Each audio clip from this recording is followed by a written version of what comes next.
Welcome to Liverpool 12th Man Show. I'm the Liverpool 12th Man, and I'm joined today by the Irishman and by Lee as well. How you doing, Irishman? Very well. Sun is shining for once, so can't wait to get back in the old DeLorean. There you go. Nothing wrong with that. How about you, Lee? How are you doing? Good, yeah. Good. All right. Report that. It's all good here. I'm in a good mood. Okay. Yeah, we got one more day to Euros. We had Brazil actually, or I should say U.S. men's national team actually draw against Brazil 1-1. Just go amazing. Greg. Go Greg. It's one of those things. It sucks because I mean, like I'm in a position similar to a lot of the English with Southgate in that I don't like our manager. I'm not particularly fond of our manager, I should say, and I want us to do well, but I don't want him to do well. I don't want him to continue because of us doing well, you know? So it's kind of like, yeah, it's catch-22. But it is what it is. We won, or no, excuse me, we drew. It is what it is. Looks like Tracy, looks like Lee's female companion is with us today. Big up Tracy Neville in the house. Big up to Marion. Big up to Cedric. How you guys doing? We're going to we tried to re-engineer the DeLorean. Hopefully we don't get shot down in mid-flight this time too again. If we do, trust us, we will be back. We'll take the L and always hop back in, but that's just preparing for the worst. But I'm expecting the best. I'm expecting a good matchup here, as we are going to be watching a good game. Did either of you guys see this game live? By the way, just quickly before I did see you probably know him, an American YouTuber. He did a really good video the other week about your friend Greg, and he's pretty much he's very much of the same opinion as you. Does he wear glasses? Yeah, Makel, Maqw. It's like Maxwell, but with a Q. Yeah, okay. He's an Asian guy and he wears glasses. I think he's Chinese, but he's Chinese American. Oh, okay. He did the whole thing. He put it into like different. The whole video was like USMNT are screwed, and basically it's all about your guy in charge. He's just like, this is the worst managerial appointment that any team has ever made. Like, and he was breaking all that. Very funny, very entertaining. Yeah, but you're not alone in reservations. Clearly, like you're not the only one that's happy with this guy. Yeah, there's been a few videos like that. I mean, I'm trying to be optimistic about the Copa Americas. I just don't want to get embarrassed on our home turf. So yeah, and I think that we have a good team, but I think I'm excited for Euros too. I'm excited for Euros. That starts tomorrow, right? Tomorrow. You guys excited about Euros? Yeah, always love international tournaments. Don't like the qualifiers; they go on too long and they're boring and they're predictable. But once you get to the tournaments, yeah, it's always great fun. I love them. Lee, you excited about Euros? Yeah, I am. I wasn't like a very short time ago, like, and was entertaining the notion of not even tuning in. But like that was palpable nonsense from me. Like, I'm definitely going to be watching it. I think with Southgate, to be fair to Southgate, like the England national team hasn't had it so good in ages in terms of like we've been there in recent tournaments, whereas in the years before Southgate, we were nowhere near there, wherever there is. And we have been there under Southgate, but like it's typical of English fans. Like it's just like, oh, this ain't bloody good enough. You know, we've been there, we were nearly there, so let's get there next time. But I just don't think. I think he's a mediocre coach with a great batch of players. Really, Southgate. Oh, he's a great batch. Yeah. I've got like three English players in my team for my Euro fantasy. I'm doing that fantasy football thing, so it's going to be different for me. I haven't done fantasy football in forever, so should be a cool. It's not too late to get it. It's not too late to get on board. I'll try and get the link in the chat there. That'd be at cool. some point. Yeah, and then like we have our own little. I'll even try to put up the code, the league code. The league code is. But if you're not ready to, if you haven't got it set up yet, you're leaving it pretty late because it's a. It is tomorrow. Yep. It is tomorrow. I can't believe it. It's crazy. Crazy how time flies sometimes, you know? Crazy how time flies. This is the league code, by the way, too. But yeah, so I was just asking though, did you guys see this game live, or did you possibly even go to this game, Lee? Which game is it? This is Portsmouth. Yep. Portsmouth, isn't it? Yep, it's Portsmouth. Yep, December 22nd, 2007. No. Where was I in 07? No, I was just thinking out loud to myself, where was I in 07? Oh. Where was I in 07? Causing trouble somewhere, right? Yeah. Oh, don't you doubt it for a second. But yeah, it's just weird. What vicinity? In what jurisdiction were these crimes being committed? Right. I know Lee was probably making it before he got hitched to Tracy here. He's probably making the girls go crazy in 2007. So I know you. Oh, if only. Oh man. Breaking news: Klopp will be at Anfield for Taylor Swift concert. Yep. Hasn't Klopp suffered enough? That's funny. I do remember now. I don't remember where it was, all right, in 2007, but I remember I was really fat. If you can imagine me fat, I was very fat in 2007. Wow. I was close to 20 stone, whatever that is in American numerology. It's a lot. That's a lot. 20 stone is a lot. I was very, very fat. That was a lot. It's a lot of stones. That is an interesting unit. I always thought about that, like as in there's a lot of me in 2007. There was a lot of me in those days. Right. It's about 300 to 320. Oh wow. Pounds. Yeah, it's 12. So like I used to around I was always kind of a little bit heavier now, but I was always basically 11 stone, and that was 160. So if you were 20, you would have been pretty much 300 pounds. Right, we're around double that. Yeah. Oh, it was a large fest, all right. Like my chin completely disappeared. Like it was just this amorphous blob of swinging palaver. I had no cheekbones either; they disappeared. Like it's like a totally different person. Oh my goodness! Wow. And it went on for about 5 long years. It finished in 2009. But 2007 and 8 were pretty much the epicenter of my blobbishness. They were the Vegas years. Elvis in Vegas years, yeah. As I say, honesty. Hopefully, do not run into her boyfriend Travis Kelce, and say that comment. I'm sure he would not be too happy with that one. Travis is a Super Bowl winner and a big guy. His brother actually plays just retired. Actually, his brother just retired, but his brother used to play for the team I support here in the NFL. His brother plays for the Philadelphia Eagles, and Travis Kelce obviously plays for Kansas City. But it is what it is. Let's get into this game, though. Liverpool versus Portsmouth.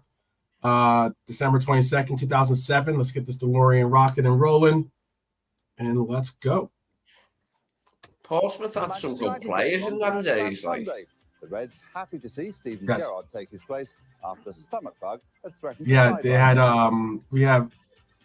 I was kind of excited to see this because they had. And Gianni Crankia. Change from the team that lost to Tottenham. Commentary from David Providence. I was happy to see because I wanted to get a game with. I don't think we've had a game with Mascherano in it. yet. To referee this match. I think this is like the first game we've had where Mascherano has actually started. Only a penalty miss prevented Portsmouth from taking all 3 points. Well, full start. Let's get this guy rocking and rolling, huh? Underway, so like, yeah, this was like on this ground this was since 1951. This was going to this is going to be a good game. This is going to be a good game. To get a victory and get their faint hopes of a title challenge. Portsmouth was just never a top flight team when I was a boy.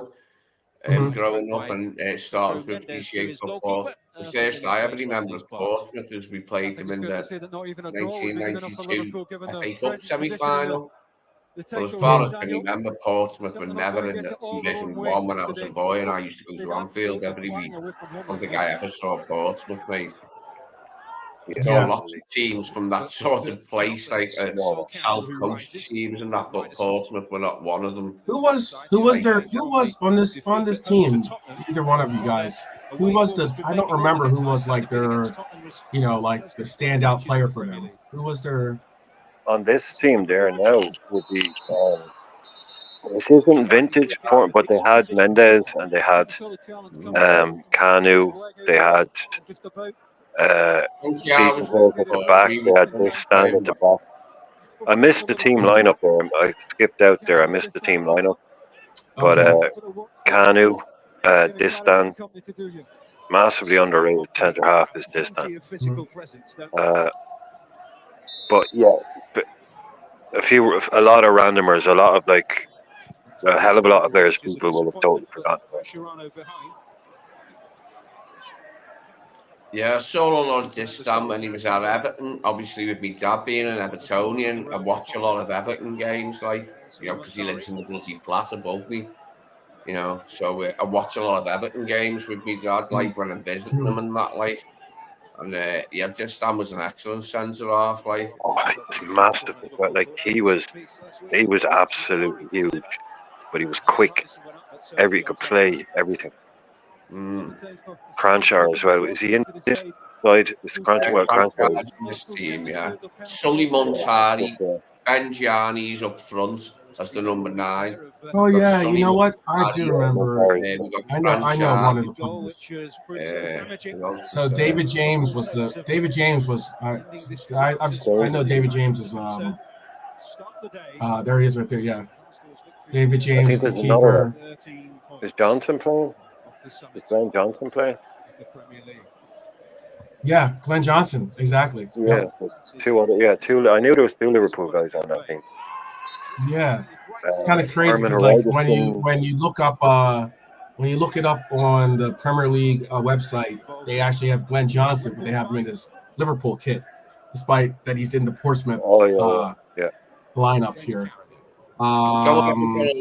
About Portsmouth, what I said before, they were never in Division 1 when I was a boy, and I used to go to Anfield every week. I think they were in Division 1 once at least in that time when I was a schoolboy. I think they definitely were a couple. The time I'm talking about is say 84 to 89 is when I'm talking about. I think they were once in that period in the Premier League for one season. Sol Campbell also a notable name on this team.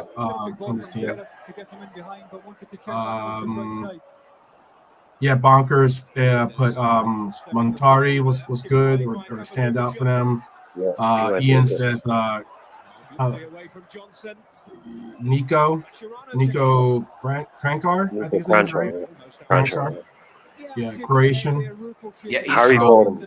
He scored a lot of goals like Cranshaw and a lot of winning goals, as I remember it, in this period. Cranshaw was a massive hit on the South Coast there. He scored a lot of goals, and a lot of them were winning goals in sort of 2-1 victories and that. I think he took set pieces as well, from what I can remember. Yeah, he's one of those players Redknapp bought everywhere he went. He bought him for Tottenham, he bought him for QPR, he bought him for Portsmouth.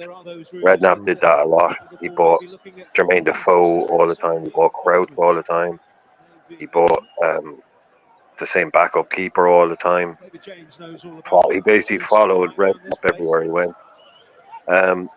If you look at that centre half though, when they were both at their peak, if you had Sol Campbell and Sylvain Destan, that would have been one of the best ever centre half pairs. But Campbell is well past his best at this stage. I like that about Harry Redknapp when he was a manager. He could find some excellent players, and he'd make them fit into his system. Whatever with Cranshaw, like he put it together, like so the other players could do what was needed for him to win games for them. He loved tricky. He loved good attacking players. That's what I loved. Redknapp played great football. Like, he never set up defensively. No matter who he was playing, he went out and attacked. He bought like player players. He loved the player player. Looks like Tracy's going to work. Equipment Tracy. Yeah, have fun, Trace. Big up Lee. Big up Lee. Nakuma. Ian, Bonker, Cedric, Honesty. Some good names in the chat already. Big up, guys. Yeah, no one's missed any goals. Yeah, we haven't missed anything just yet. But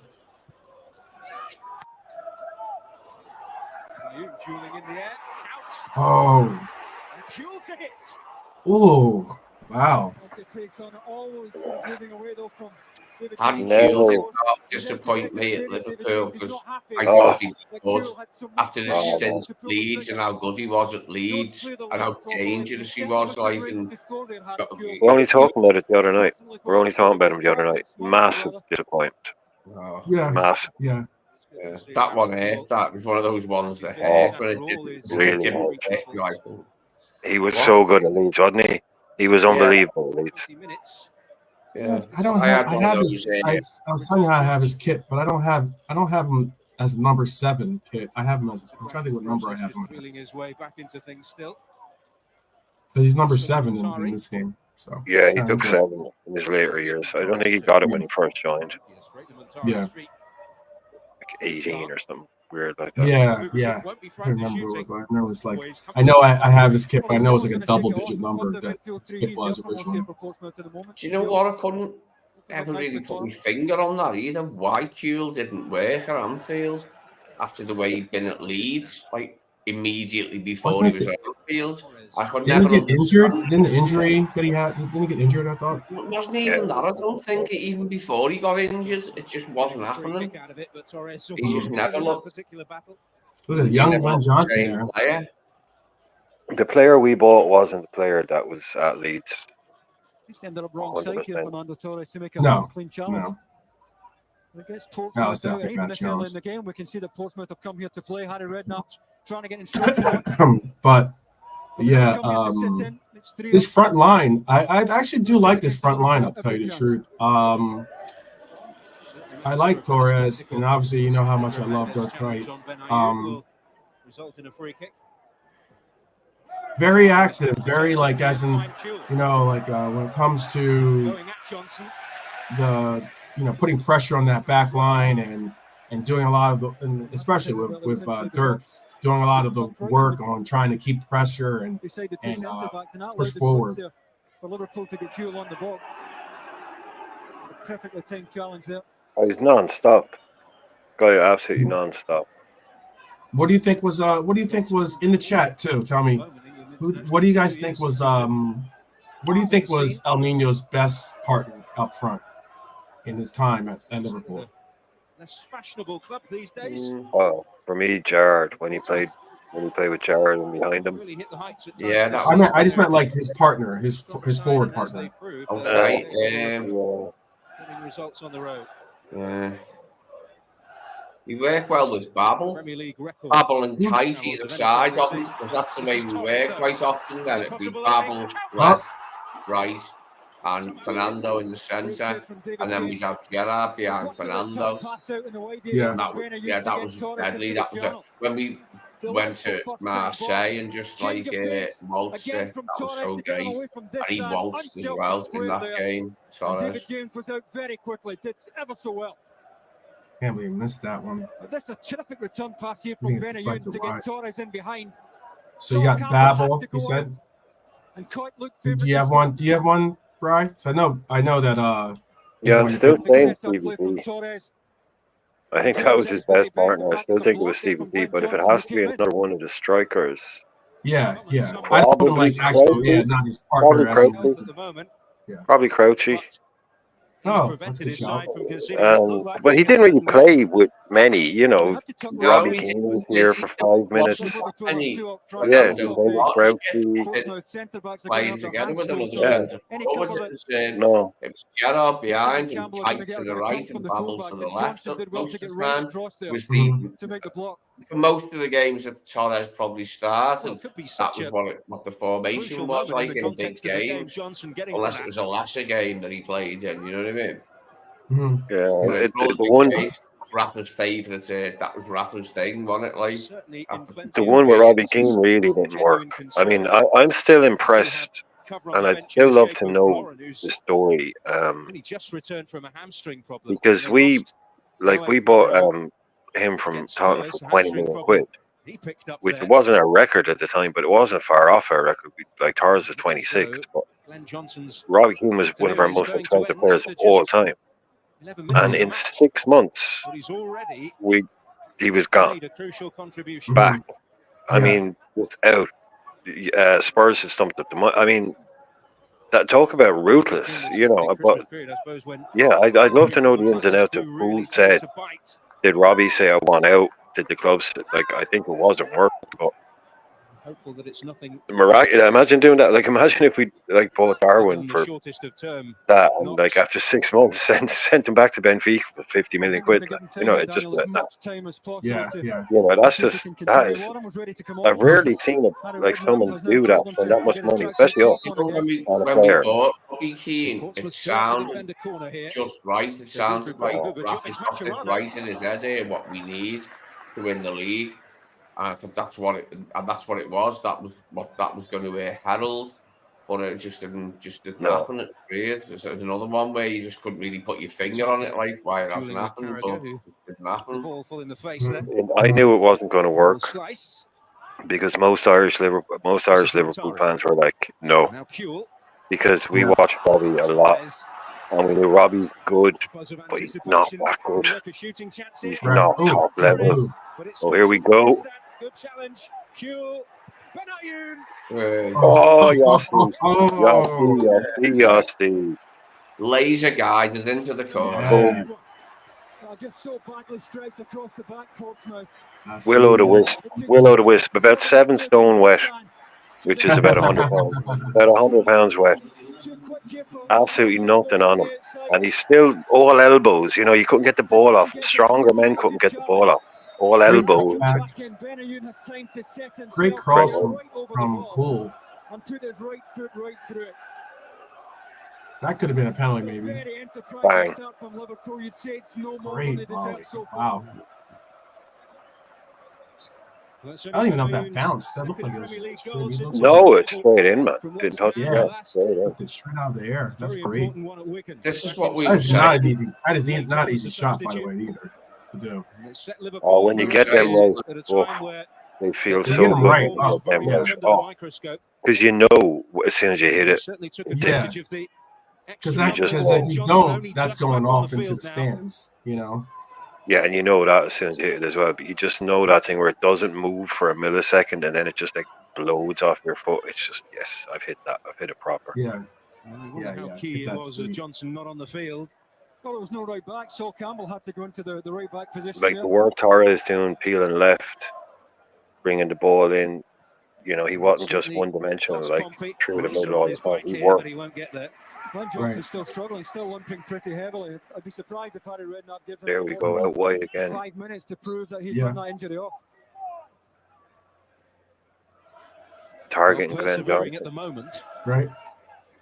Big up to Keegan. Was stripped and ready. Wonder if Harry Redknapp is. Looks like we're. Oh, I know. Ordering him back. What's that? No, I'm not going to jinx anything. I was going to say something, but I'm not going to say it. Okay. And that has been key against Pompey this season. Every time they've got the first goal, they've won the match. Now they've got a lot of work to do behind at Anfield. Cool. Utaka. That's what we need. That's that DM right there. All the way with him. Oh, the monster mash. The monster mash. Yeah, I like it. I like that. What a player. Johnny Utaka started the season in blistering. What a song. I've been listening to that non-stop lately. Both on the laptop and my phone, like when I'm outside. Yeah. It's one of the greatest songs of all time. Doodah bands. It's that version by Australians. I just love it. Striking position where he enjoyed a lot of success at Rennes last year in the French league. Oh. Favourably for Count. He's got Torres up with him. It's 2-on-2. Yeah, here we go. Campbell defensive situation. Oh. Uh-oh. Uh-oh. Yeah, he knows that's more. What was that?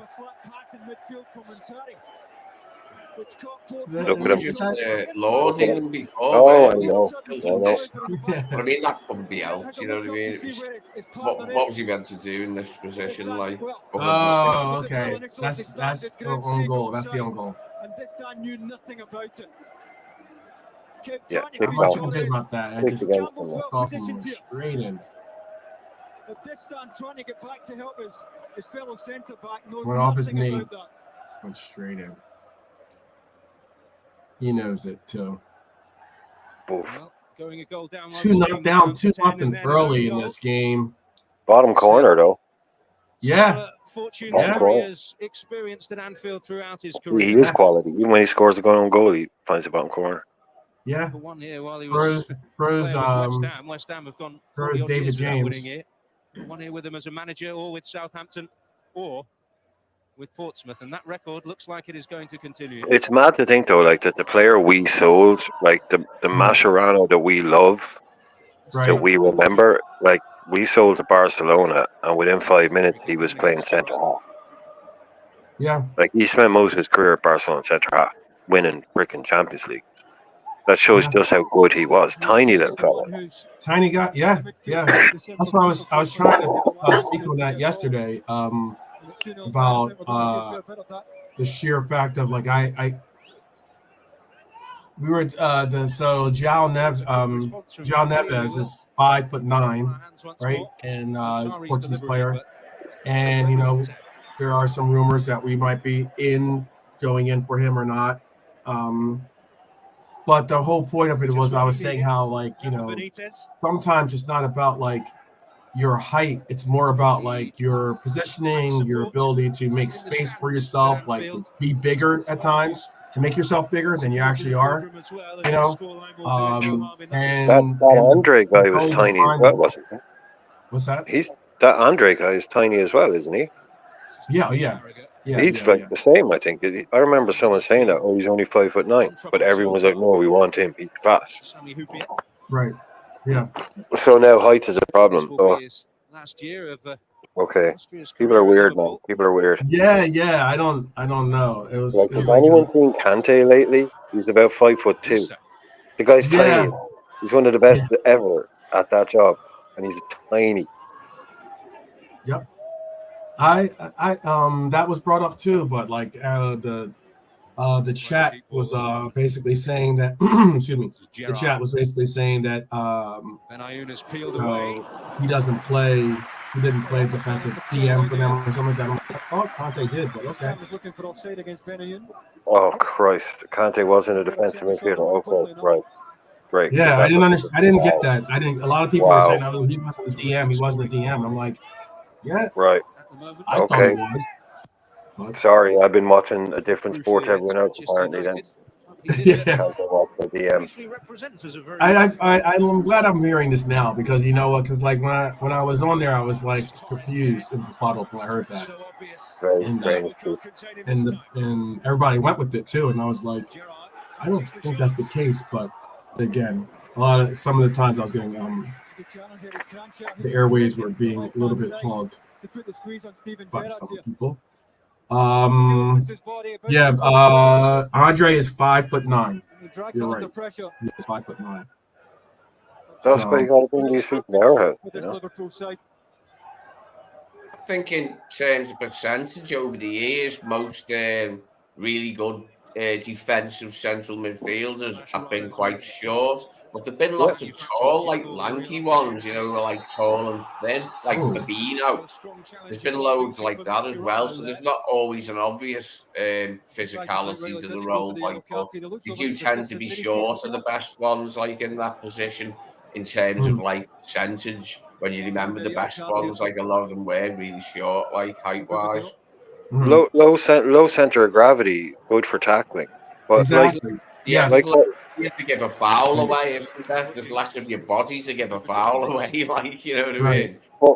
But what you're saying, by the way, boss name, despite a horrible challenge, but definitely he's got a boss name. By the way, Papa Booba Diop. Oh, what a legend! Yeah. Well, it's like what you're saying. Basically, like I don't care how tall you are. If on Football Manager you get you have 20 out of 20 for positioning, 20 out of 20 for anticipation, 20 out of 20 for tackling. Like it's positioning, anticipation, decisions. Those are the kind of things that make a top quality defensive midfielder. Afterwards, then can come. It doesn't matter how big they are. So those are the qualities you need. It can be a big lump. Yeah, I know that's not what they're saying, but yeah, Lee, you're right. Like the likes of Makalele, the more modern type guys. These guys getting in, snappy little players. You know, Roy Keane was one of the kings of that. He wasn't a tall player. You know, you don't have to be. Right, but that's the thing about it, is that you don't necessarily like. You can get away with being short in football terms, at least, you know, in terms of like athletic terms. But you can get away with it if you know if you're good at it. Like as in, you know, Charles Barkley is not a tall guy, but he was called the round mound of rebound for a reason, because he was able to like create a lot of like space and be able to get positioning, and then like, you know, he was able to time his jumps better. I've seen players that are tall that are horrible in the air, absolutely horrible in the air. That's because they have no timing, or they have no, you know, real athleticism or anything like that. Oh, that should be definitely, that could have been red. Papa, say it ain't so. Ouch. Yeah. Papa don't preach right there. Anfield or against Liverpool. He was sent off against them last season with Fulham, and also injured here. Absolutely. Don't get copyrighted. Yeah, there you go. Yeah. Right. But you don't like. Again, I'm not tall by American basketball standards, but I'm pretty tall by our standards, and I am absolutely horrible at jumping and heading the ball.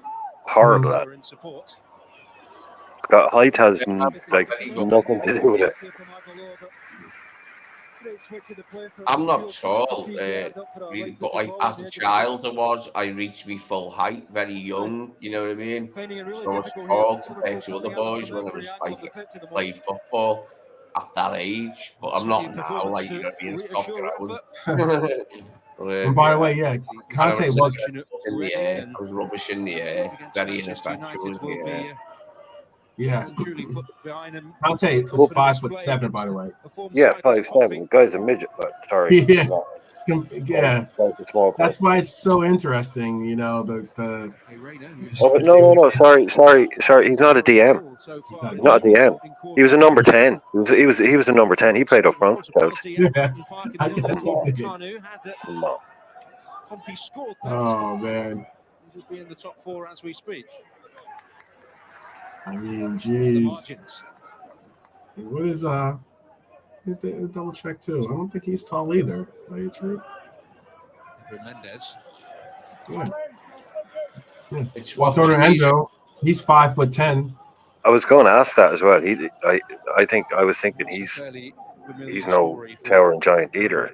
No, I thought he was shorter than 5'10", to be honest. I thought he was probably like 5'8", 5'9", 5'8". I know an inch doesn't sound like much, but I mean, well, hey, necessarily budgeted for too much. Every inch counts. Yep. Yeah, 5'10". There, it's Distano Rose. Wonder Torres keeping it how tall alive. is- Let me double check, see how tall he was. He was gifting it to John Arisa there. Yes. John Arisa, a player who's normally hit heights. Guess how tall? Oh wait, I need to bring it back in. Yeah, I was gonna say, guess how tall Mascherano was? 5'7". 5'9". That's why it was. It was like a. I'm listening to these guys talk, and I'm like, we've had I some didn't think really. Mascherano was 5'9". I thought he was shorter than that. He looked shorter than that. Mascherano 5'9". Yeah. Like Fabio Cannavaro, only defender ever to win the Ballon d'Or. He's about 5'10", 5'11". Central defender. They have to be big, apparently. Right. Well, I guess because in their minds, you have to be Fabinho height, because Fabinho is 6'2". So in their minds, I guess that's the ideal size that you'd want for your DM. I mean, like, that still doesn't explain why you'd say Kante wasn't a DM. No, it doesn't at all. It doesn't at all. But then again, I was also told that I got into a back and forth. I was told about. I was trying to explain, like, as we're, even if we do get this, even if we do go for a DM, which is a position that we're thinking about going for, I was told that we don't have, like, we have 8 midfielders, which I agree with. We have 8 midfielders, but I'm like, but we have 7 now because Thiago is leaving the team, right?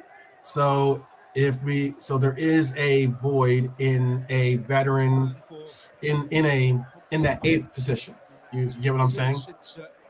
And I was told that I was wrong because I'm not counting Fabio. I'm not counting Fabio, or I'm not counting. It was a weird thing. Like, I went through all the players, and I was still told that well, you have to count them anyway. You have to count Fabio, and I'm like, they're on loan.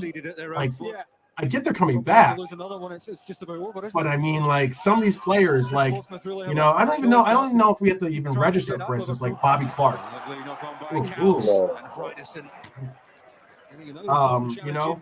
And I'm like, having this argument, going back and forth, and like being told that, oh well, like we won't have room to bring in a midfielder, and and da. I'm like, what are you talking about?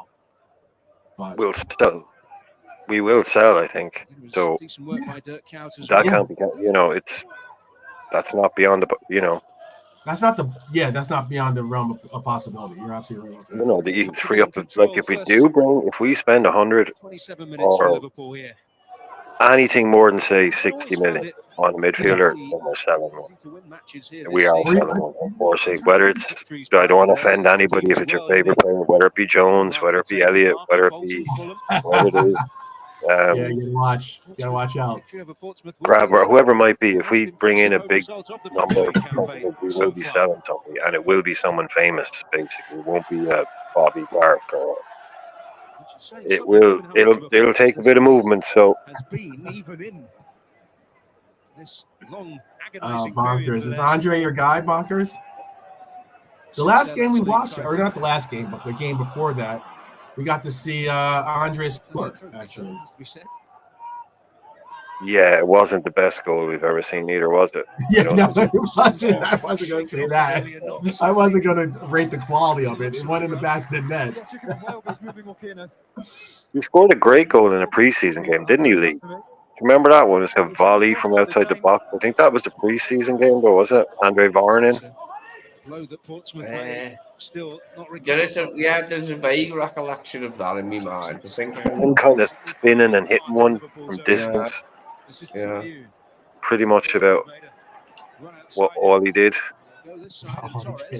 Yeah, there wasn't that much, was there? It wasn't much, yeah. I get that, Andy. I know Bonkers just put an update that we are. Let me, Andy. Big up to you, Andy. By the way, big up. Bonkers put in a thing earlier about Liverpool and Manchester United actively pursuing deal to sign Lenny Yoro from Lille. Real Madrid are still seen as the favorites, but pushing hard. Pause for the 18-year-old center back. And that's from David Ornstein. So pretty reputable resource. Oh, right. Well, it's coming from Big Orny. The Big O. Yeah. I mean, there's certain journalists that are like, and this is all respect. I'm not saying it to be disrespectful, but they're like, the mouse of like agents and the clubs as well. They give them the information that they want out there.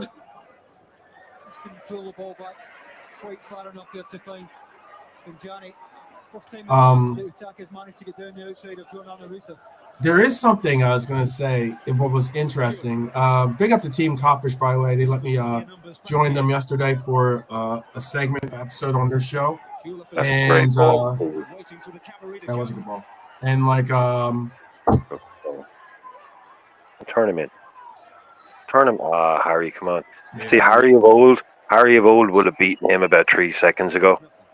Yeah. Harry Kuehl of Leeds, within 2 seconds, that guy's beaten. Now look, it's a Portsmouth throw. I mean, that's his Liverpool career in a nutshell, right there. That was a good ball right there. Oh, that ball from Stevie. Beautiful. Yeah. That's James Milner. That's like James Milner was good at that kind of stuff. Being able to like fend off the player, even waste time sometimes. Do the whole waste time in the corner thing. Oh yes, bring it to the corner. That's what you got to do sometimes.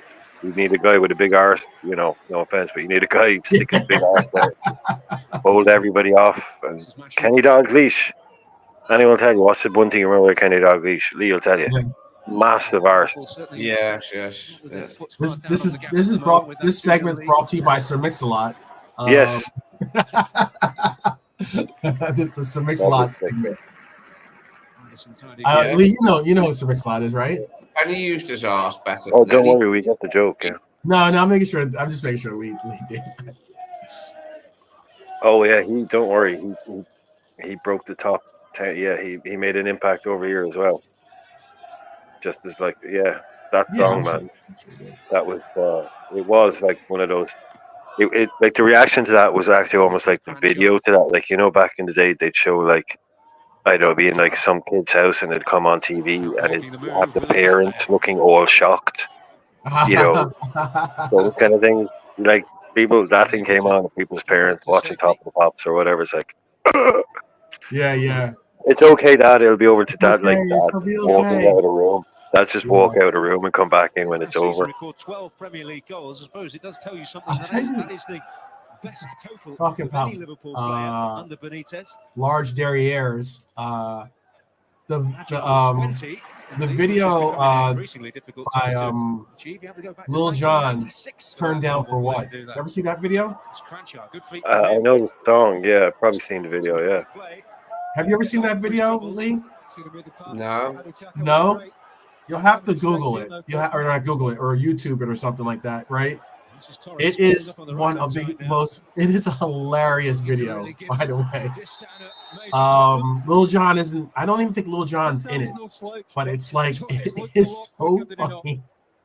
It is so. I'll just put it that if you get a chance, YouTube, Turn Down for What? Recommended listening for the evening. Yeah. It is a funny video. It's a pretty funny video. I know the song because I've got the lyrics stuck in my head now. Yeah, John. Song, can't it? If a song's good anyway, then you've got a funny video to go alongside it with a memorable song. Like it's quite a combination, isn't it? The video is the Pell skit where he does him at the airport. That's the Pell skit where he does Little John at the airport. Oh yeah. That is one of the funniest fucking things ever. And then he does like the thing after. Yeah, and he's like, he doesn't spit after, or does stand up afterwards talking about like, He's reading from he's Shakespeare. but Little John was like, he comes up and says, "Man, like, you know, you ruined my career." He's just like, "What career?" Like, he didn't even stop. That's one of that video is just, it's perfect, man. It's absolutely Dave Chappelle at his best. He's a genius. 2-0 in this game so far. Portsmouth really hasn't had much to write home about, really. No, they're not very good, are they? No, on this evidence, no. No. I'm not sure they'll stay up. Rogerson playing left back. He was like 6'4" left back, which I always found pretty. And he was right-footed as well, playing left back. But he did a job for Harry. Harry saw something in him, and he went to other teams doing that gig as well as a 6'4" right-footed left back. So Harry was the only one who wasn't playing there. Oh, good ball. This is Benayoun. Looks it inside. Oh, options are plenty inside the penalty area. Looking for his brace there. Such an intelligent player, though. He did well to give himself any kind of angle at all. Decided there was no cross on. Tried to open the goal up for himself for a left shot. Tried to get a better angle on it, but just still cut it too. And go and ask the question of the goalkeeper. Too tight. That's a poor shot. If you've already been on target this afternoon, which he has. Trying to sneak it in by the near post. The Liverpool lead. Tarbeloa beating Cranchar to it. Mascherano, but wrestled there by Muntari. But Benayoun definitely played for Portsmouth as well. Benayoun? I'll find out for you. Pompey winning that duel. I don't know. I wonder if Pompey can find something before the break. They can nick something, really, given the paucity of chances they've managed to create so far. Oh, wow. He played for a lot of teams, actually. Yeah, he played for everybody. Cranchar, who helped break.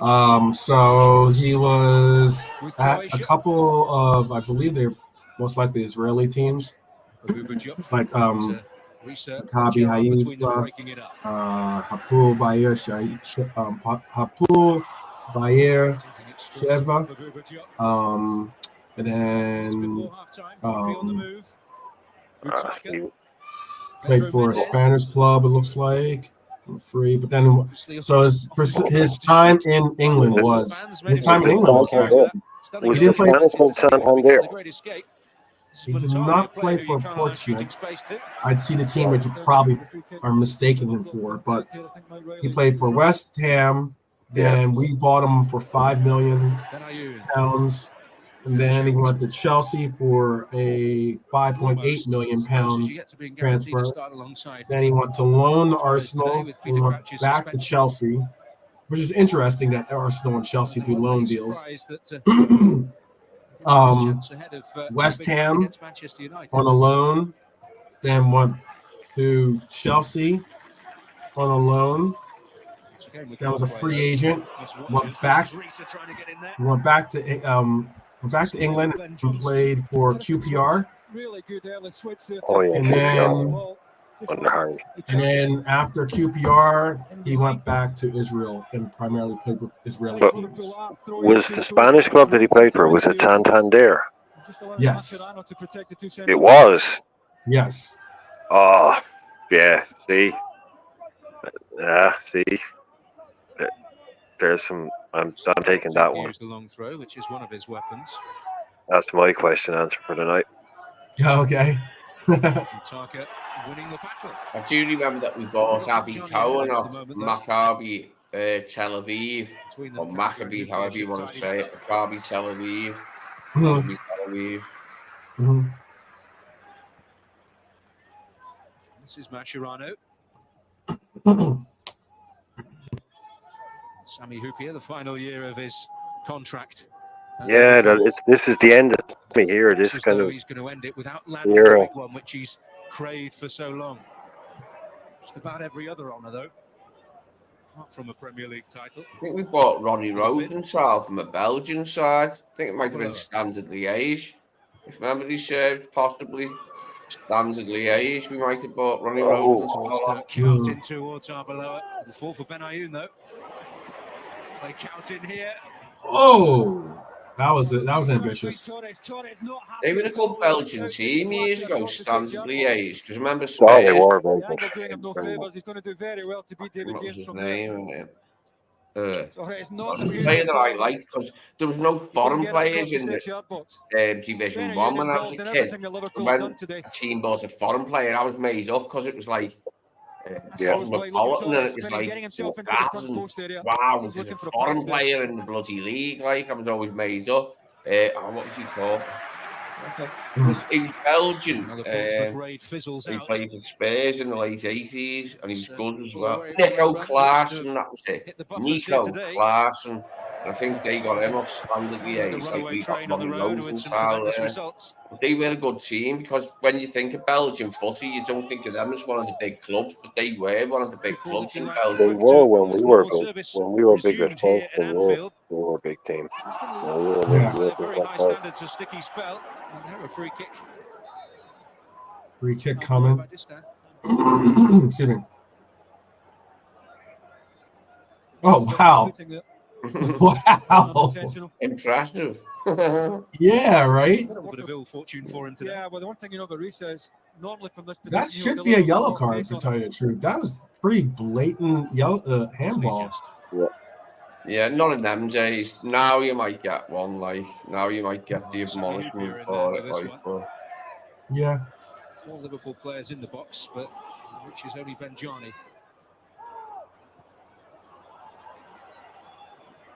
Not one of his best. Yeah, I was gonna say, but what was left? Around Anfield with the ball all the way back to Rayner there. They're a greedy lot round here. Hard to please, aren't they? So they're well happy with what they've won so far. Very good Liverpool performance, and just so much variation about the play today. That's hoping for it. I just don't know where it's coming from.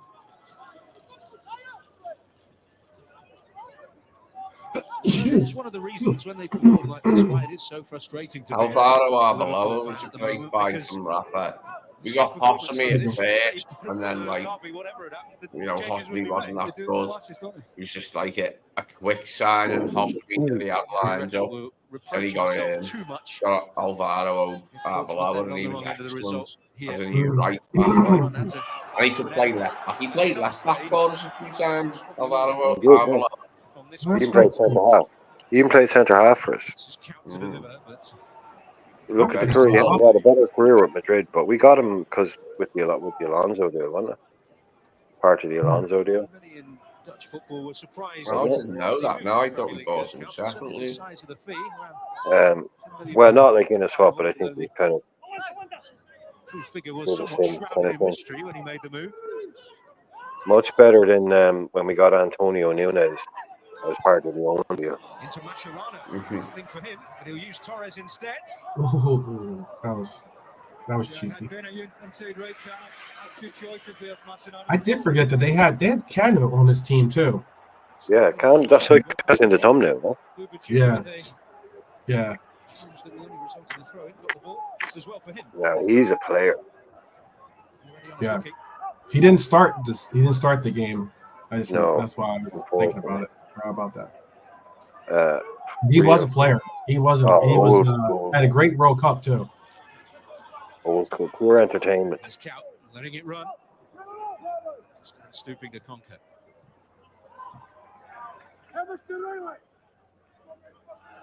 Pushing it back. Liverpool has certainly been more of the dominant team in this game so far. I would say that there's a reason why their manager does not look too happy on the sideline there. To make an extremely routine save from an effort from Papa Bubajuk from outside the box. Oh, nice. Well done, man. He just don't. He's sent Benjani for a paper there. That's a fairly blatant challenge by Arbeloa on Cranchard. Well, I knew what he was looking at there. decided it was worth picking up a yellow rather than allow Cranchard to break into space. It's a cynical one. Yeah. Poor challenge there, but he knew it. To be fair, I think anybody knows that Cranchard is well capable when he gets within shooting Yeah. range. Knew it. Problem. Definitely knew it. Cranchard's delivery here. Went on Bukia. Oh. His first real action of the afternoon to get there ahead of Benjani. Oh, go. Oh, man. That's the last thing you want to see is Torres in full I sprint. reckon we were on side there. I think he probably was. Let's see. They might show him a replay. Torres was certainly goal side of Portsmouth's last defender, but I don't know about Kuhl. Certainly an interesting one, and why VAR could have helped out with that one, or not putting your flag up so quickly. offside law in its present state. We're into 2 minutes of stoppage time here at You Anfield. see, like that. Now would be That's what Reina was renowned for. Is that throw out, that quick throw out, laser, like nearly through to the halfway line. Yeah. Not easy. Accurate, like basketball. Accurate, as if it was like a pass. Yeah. They're certainly capable of much better. Portsmouth trying to show a little bit something here at the end of this half. Well, there is always a little sense of anticipation when Pedro Mendes gets within shooting range from the Pompey fans. Like Reina could play today. He was always passing the ball. He wanted to play. He's like, available. They said that always about him. He always used to play outfield and far side. He was really good. Like, he was like the original, not the original, but one of the first ball playing people. But they didn't want that then, so he could do it a little bit. But he also had that thing there where it's like people are like, "Wow, look, he throws it out. He doesn't kick it. It's amazing." Right. It's like now it's just simply using a keeper to build up from the back. But he was seen as a bit of a wild card for what he did. Like, don't get me wrong, you'll see it. He'll boot it along with the best of them. But he could play. He wanted to play. He wanted the ball at his feet. Love dummy in a player. Love the little dummy. Okay, so we are at half. The halftime. Get us going for the second half here.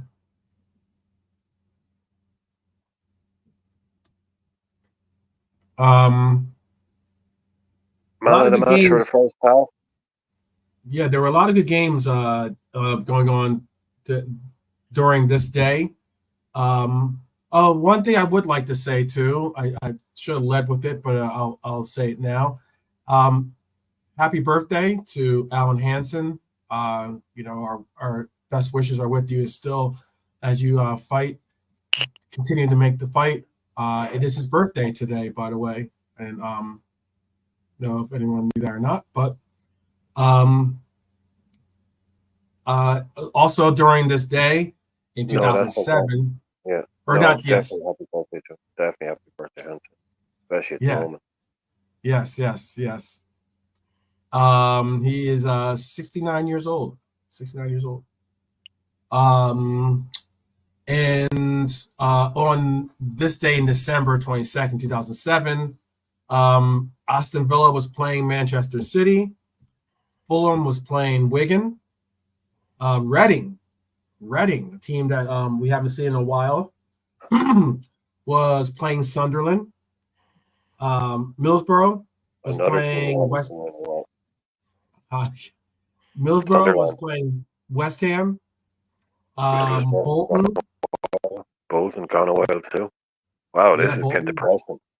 This is a list of big teams who've dropped like a stone.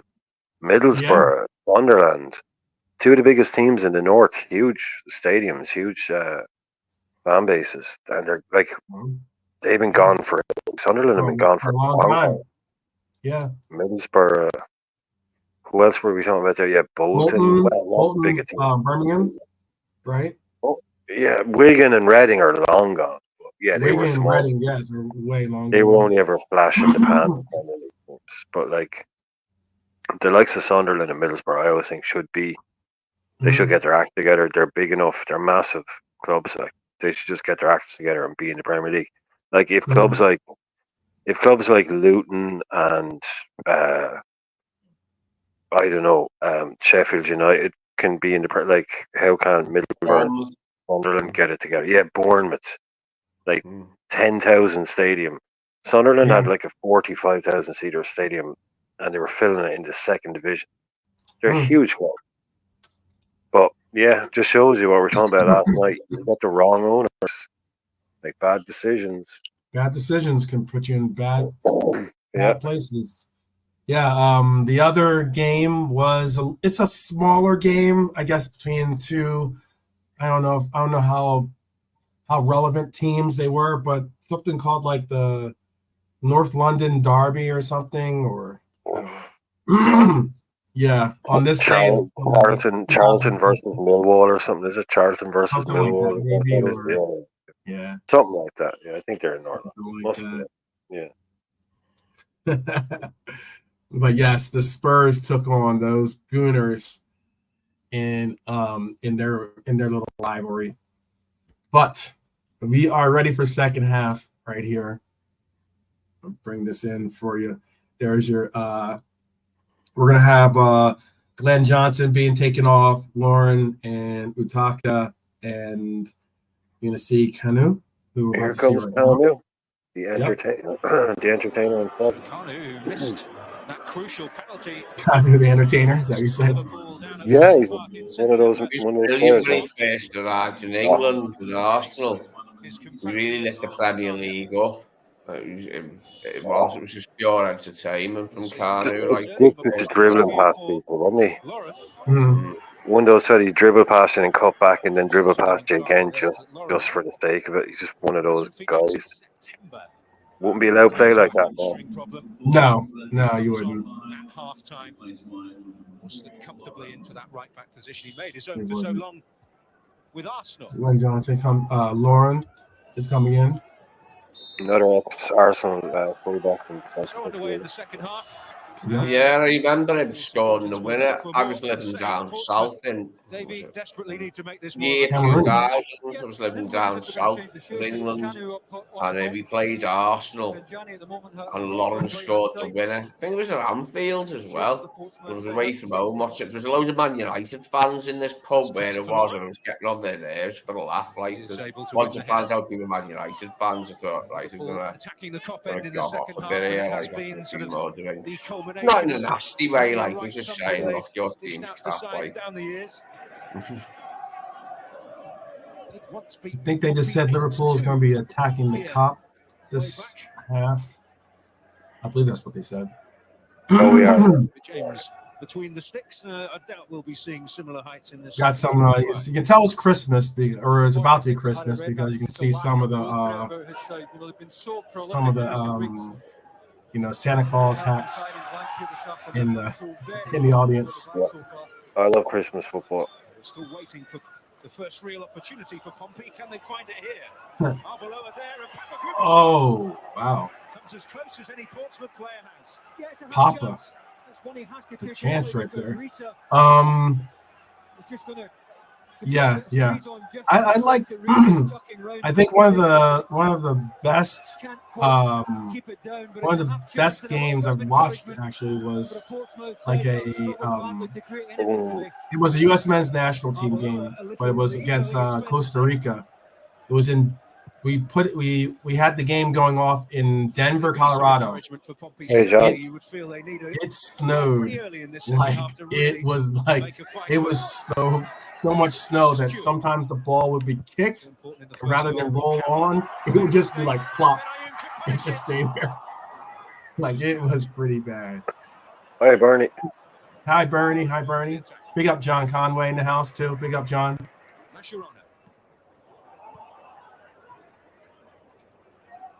Yeah, I love football in the snow. You know me, I love those orange footballs back in the day. So cool when they sweep with the orange ball.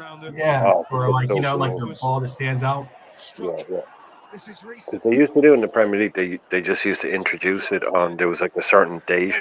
It didn't matter what the weather was. It was just playing with a white ball, and then, like, let's just say it was the 1st of December or whatever. Then they would play with an orange ball in every game, regardless, just in case it snowed. So exactly. Yeah. was cool. Like those Yeah, that articles. was cool. Pretty crazy that the coach from Borussia Dortmund quit, right? Warning shot across the Liverpool bows there from That guy, I'd forgotten his name. He was really new to me. I can't even remember his name. Dortmund's coach has quit. Yeah. Yeah, that's a shock. I mean, you make it to the Champions League final, and you say, "Okay, cool, I'm good." The real story. And he looks He must have had an offer from somewhere. Sounds tense. Does he take a touch there, Lauren? I don't know. I think Stahin is in Turkey at the moment. I think that's where he's managing. And he's managing Gala. He's managing Gala. He's managing one of the bigger Turkish clubs anyway. Who Nuri Sahin? Yeah. He's managing in Turkey. Didn't know that. You're not blocked, Darren. I can see your comment. Yeah, Daryl, you're not blocked. Silly.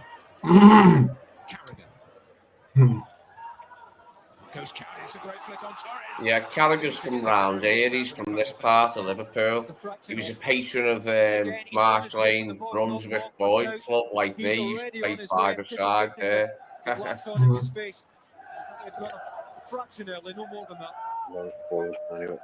He's Bootle, isn't he? Yeah, Bootle, Carragher, yeah. It's only round the corner from here. It's a stone's throw from here, like where Carragher's from.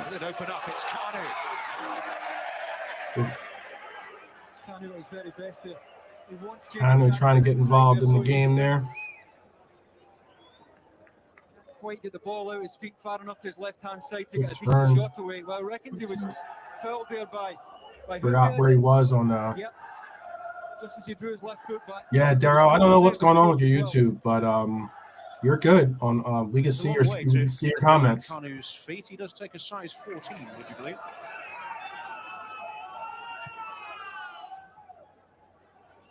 I'd like to know why the Dortmund coach. Say add more punch, but add some punch to the Portsmouth attack, which has shown nothing in the first 45. Already shown more in the second. This is Benayoun. Kranjcar just shown enough of it. Kanu. There's This is Muntari. Yeah, he resigned as coach, by the way. He said he wants Eden Terzic said he wanted Dortmund to start a new era with a new coach, but there was no immediate word on a successor amid reports in Germany media that his assistant Nuri Sahin, who I believe it was Bonkers just put in there, could take over. Okay, so he must have gone from Turkey to take over his assistant because he was managing, right? So, say that again? You're a little muffled. No, I was just saying he must have gone back there to take over or gone back there to be assistant because he had been managing in Turkey. Yeah. But yeah, that would make sense then, ex-player and all that. But yeah, like you say, you get to a Champions League final. I suppose your stock is never going to be higher, really, is it? No. Ambitious that. Shameless acting from Mendes there. There's no way he got hurt there from Harry Kane in that tackle. Harry Kuehl in that tackle, mate. You don't think? I thought that was a bad tackle. He gets the ball, and then a little bit of his leg gets him there. Oh, I think he's trying to say Kuehl kicked him in the chest or something with his toe. Some nonsense. David Nugent. His game's over. Physio just signalled to the bench there that his game's over, so change here required for Harry Redknapp. No, there was nothing in that. One player at a key moment in Glenn Johnson. Just the way he fell. Finally, at half time, he's got to make another change here, and it looks as though Matthew Taylor is getting the instructions. The player who's been somewhat out of favour of late at Pompey. Kind of weird though.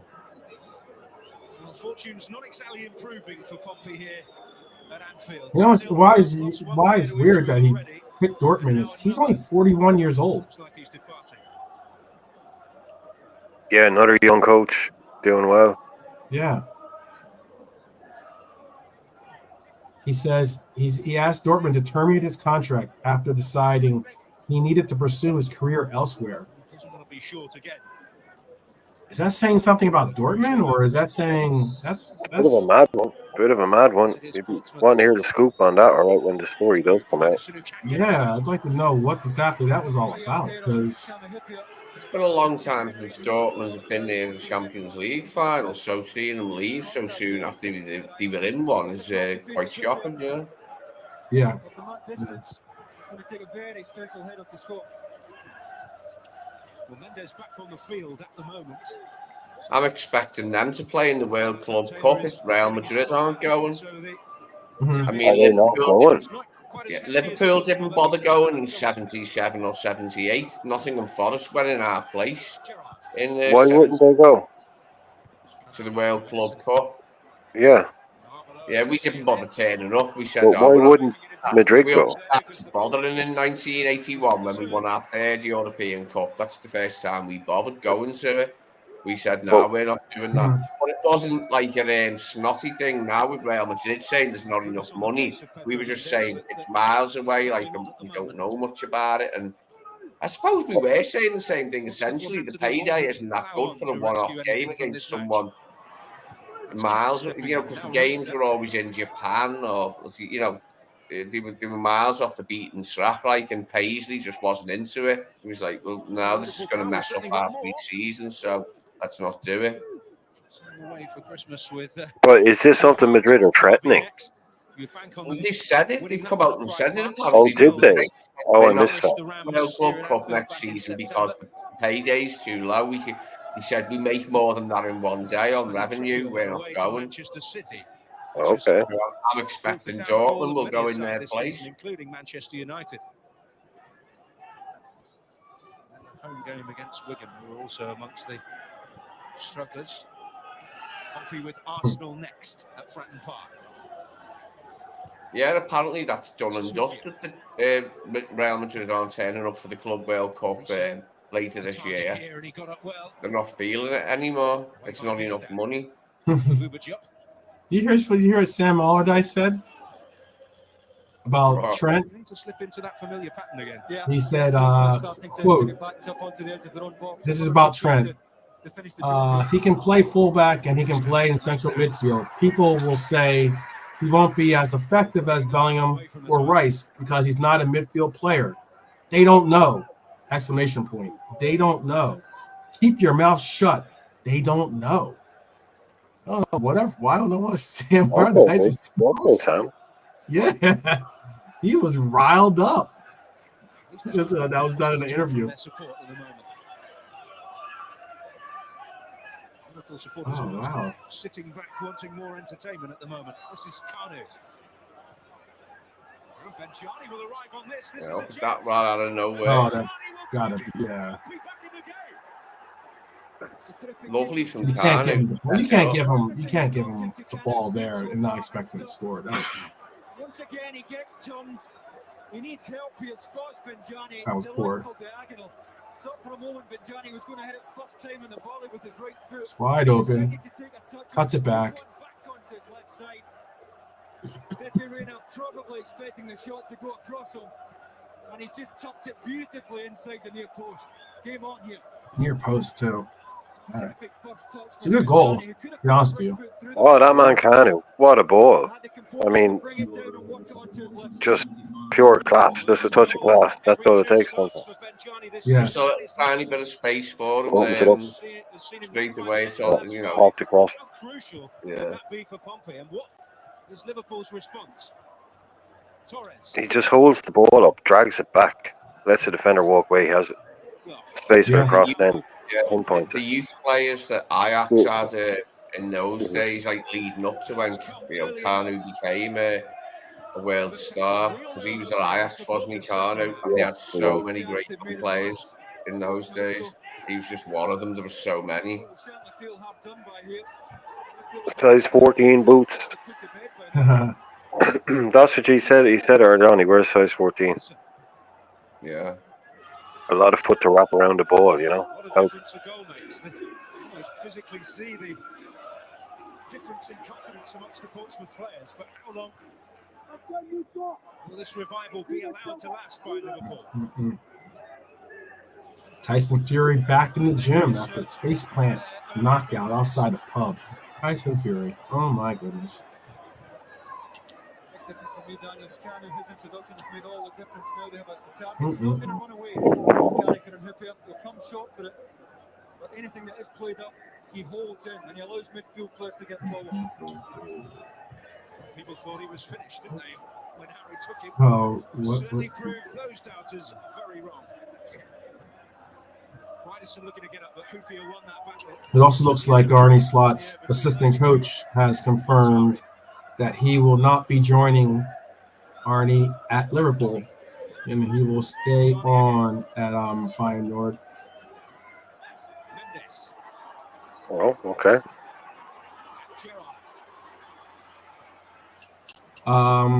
Player that was actually. Has he been given the keys to the kingdom? Yeah. Is he taking over at Feyenoord, or is he, or have they got a new coach? I don't know. Have they? I thought he was bringing his people with him. Yeah, that's another thing. That's another headache. Well, that's the main reason why. It's an interesting one. Slot must already have a number 2 lined up or something. There isn't this guy, like. Portsmouth can get something from this game. yeah, I'm not really. Like, I'm hoping for the, hope for the best and all that, but the amount of upheaval and change this summer is pretty monumental by the sounds of it. I mean, I've seen somebody exaggerate, 20, 25 new people and all that. But yeah, it seems like there's going to be a mass. It's not a handball, but massive change. Yes, it is. Free kick that Portsmouth will have to defend right on top of David James. They call handball. Lloyd Kelly is joining Newcastle. Yeah, done deal, yeah. Highly rated. Linked to us an awful lot. Yeah. Going back a couple of years. Yeah, he's been linked to us more than once, yeah. Yeah. Oh. How did that not go in?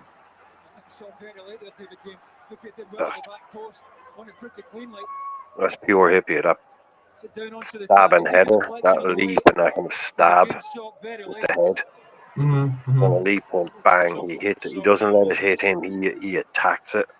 Right. Yeah. Which it takes a lot. Like, it's a lot to jump up and be able to jump and then twist and can attack the ball as well. He's still going in a straight line towards the goal, but James had Canu right in front of him and did well to watch it twist, bang, hit it. Seeing it as late as he did. Keeps Pompey alive in the game. David James, for some reason, when I see him, he looks sort of like Rio sometimes. Yeah, good shout, actually. Looking to retrieve a 2-goal deficit again. Sammy Hippier was such a great buy from Hooley, wasn't he? Oh, one of the buys. Yeah, to be able to get Concho and Hippier in at the same time, it made so much. The difference was instantaneous. With our defence was poor before that. Like, we'd gone through a period of like just not having a good defence, a solid defence, and all of a sudden that's exactly what we had. We had Marcus Babbel at right back, Concho, Hippier, and whoever was playing left back. We had a few to choose from, and it was just a really solid back four, and we weren't giving much away all of a sudden, and it was glorious. Even though Houlier's playing style like put a few people off, like, I heard like Johan Cruyff moaning about it, going bloody rubbish their style, but I wasn't bothered because like we were winning, and that's all I cared about. And to be honest, I'd be the same tomorrow if Slot played like a fairly defensive style and just bricked everything up, and we hardly conceded and won loads of games 1-0. I'd be happy as Larry. I really would. If it meant we were right at the top, at the sharp end, where we needed to be, it wouldn't bother me, like, really, the style of play. I'd even accept what Conte done for Chelsea the last time someone won the league, apart from City and us. You know what I mean? Well, Yeah, yeah, one season of that is probably enough. The game too terrific. Title Yeah, wins. yeah. Ditto with Mourinho, you know what I mean? As long Well, as you. if it's your team playing it, you know, you're going to look at it differently. Your Yeah, players that have won. You're going to look at it differently. Football, but above all, you want to win trophies, don't you? At this stage against City, you kind of, yeah. Well, I wouldn't complain about it either. If you, like you say, if you're in fourth, yeah, no. But if you're at the top of the league, you can't complain. But yeah, I was reading a thing about the other, like when Honcho and Hippie came in.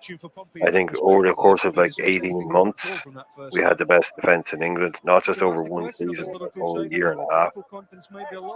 That was a proper defence. That was that header you was talking about? Yeah. No, that was some, yeah. Yeah, when you get a good back four after the period where you've not had a good back four and you're just conceding goals far too often, it's you know, it's a revelation to see. Well, yeah, look what happened when we went from what we had to VVD and Allison. It was like watching a whole new game.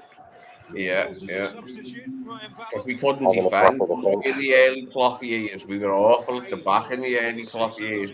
Remember Watford? Remember Watford? 3 corners, 3 goals, all in 10 minutes or something stupid like that. Yeah. And that was the Brendan Rodgers defence. It looked like every time an Oppo got a corner, it was going to be goal for them, and it usually was either a goal or a problem. Yeah. Klopp just looked at that game. Was that Watford game? Like, that was, yeah. I'm like, that was a poor decision by Reece there. What's been difficult for me the last couple of seasons is we just haven't looked tight at the back. There have been games where we've kept clean sheets, but we've been very, very few and far between. And Liverpool have kept clean sheets in the last 2 seasons, and that was a massive come down from where we were, like around the time we won the Champions League and the Premier League, because we were keeping clean sheets then. 3 points drift away. Nowhere near as dominant in defence. No. Title hopes, which they're sort of clinging on by a thread as it is anyway.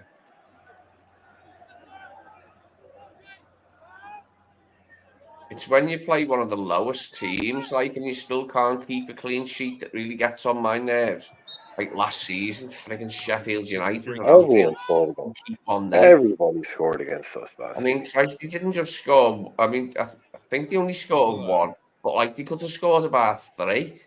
Luton, Burnley, they all got goals against. Yeah, and this was the rock bottom side, the side with the least points and that looked least likely to ever get any points. We couldn't even shut them out. Like, what the hell is this? That was quite soon after the Carabao Cup final, which was, for me, our last good performance of last season was the Carabao Cup final. And immediately in the aftermath of the Carabao Cup final is when it went limp. Get a goal against Charlton there. Ambitious there, Harry. Ambitious. Get back to something resembling fitness. Harry Redknapp with hope at the moment. Not sure exactly what he was trying to put in there, but still unlikely unless there is a real dramatic turnaround to change the record that he's never won a match as a manager at Anfield. But this game really is going to pop off pretty quick, isn't it? Liverpool. Very interesting. That have you heard the rumors? Oh, sorry to interrupt that one. Torres of a strike. Just passed it into the bottom corner. He loved doing them ones, didn't he? When he got enough space and time to just roll it in with, like, you know, cheek and insouciance. Just like, here you go, I'll roll this one in. There's no rush here. No. Perfect modern striker. Even to this day, still the perfect modern striker. He passes so many of them into the net. Pop. There you go. Yeah, the pace of Babel and Torres together was really good. Yeah, I mean that was a poor decision by David James there to, like, I don't know what he was thinking. One of many. But Torres, like, between the ball, between the post, between the player. Do you guys remember this? Bernie wanted to ask you a question here. Yeah. Yeah, remember that one. It was a good one. Look. That's funny. He's hungry for more. Trying to get in there. We've not pushed it out to a 3-1 lead here. Portsmouth was trying to make it into a game. They're still giving their best effort to do so. See Dark out there, mid-area tackle, who keeps running afterwards, and this man keeps running. That's proper football. Yeah. Just that little tackle there with this on the ball, and Cow tries to jump, tackle him, keeps running. That's keeps running. Pure strength. Two guys going up against the other. I'm stronger than you. Sorry. Keep running, like it's on a man, no. Stay on your feet. That who let the Reds out chant was brilliant because it was very apt. I think it was the longest we've been without a trophy ever. Certainly in my lifetime, anyway. It was like 6 long years between Roy Evans winning the League Cup and then Houllier getting the treble. So that song was very apt, like, because we've just been waiting for our moment to get back, like, and we were finally there. Yeah, us going 6 years without a trophy at that point was like 60 years, not 6 years. That was insane. Not even not even a League Cup. There's been reports that apparently there's been reports. I don't know if I don't believe this is going to actually happen. But Klopp has been linked with a shock return to football, it says, that could see him in charge of Leeds United. Reports in Austria this week have linked Jurgen Klopp with an immediate shock return to football as head of global soccer for the Red Bulls group. The energy drink, blah blah blah blah, have taken on an ownership stake in Leeds United. The position of head of global soccer was previously held by another former Liverpool manager. Houllier was the actual manager for them, or not manager, head of global soccer, but has been vacant since previous incumbent Oliver Mintzlaff departed his role some years ago.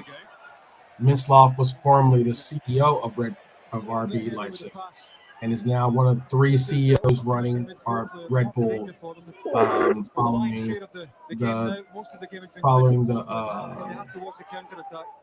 the death of the founder of the group. Sounds like a nice little consultancy job. Yeah, basically does, doesn't it? Yeah. £1 million a year to show up a couple of things and say a couple of things, and I think the name of Klopp is worth more to them than they are to him. You know what I'm saying? Yeah. Like associating Klopp with their brand before he gets a similar offer from Bayern Munich, I think would be the play there. Is to lock him down in Germany, because I fully expect him to come back to football. This whole thing about him retiring, I'm not buying that for a second. He'll take a year off, and he'll get the bug. He'll have the itch to get back into football. He's still a young man. He's not 70. He's not Roy Hodgson. He's younger than Mourinho. So I think he'll go do his holiday stuff. 6 months sitting on a beach.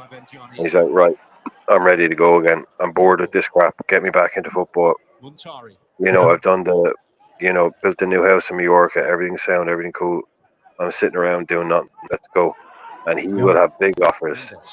I'd still have 10 quid on him managing Real Madrid before he retires. I can see him at Madrid. So I just, for some reason, I can see him at Madrid. When Ancelotti goes, I think that the difference is with Real Madrid is that, yes, he's a big name coach, obviously, but like,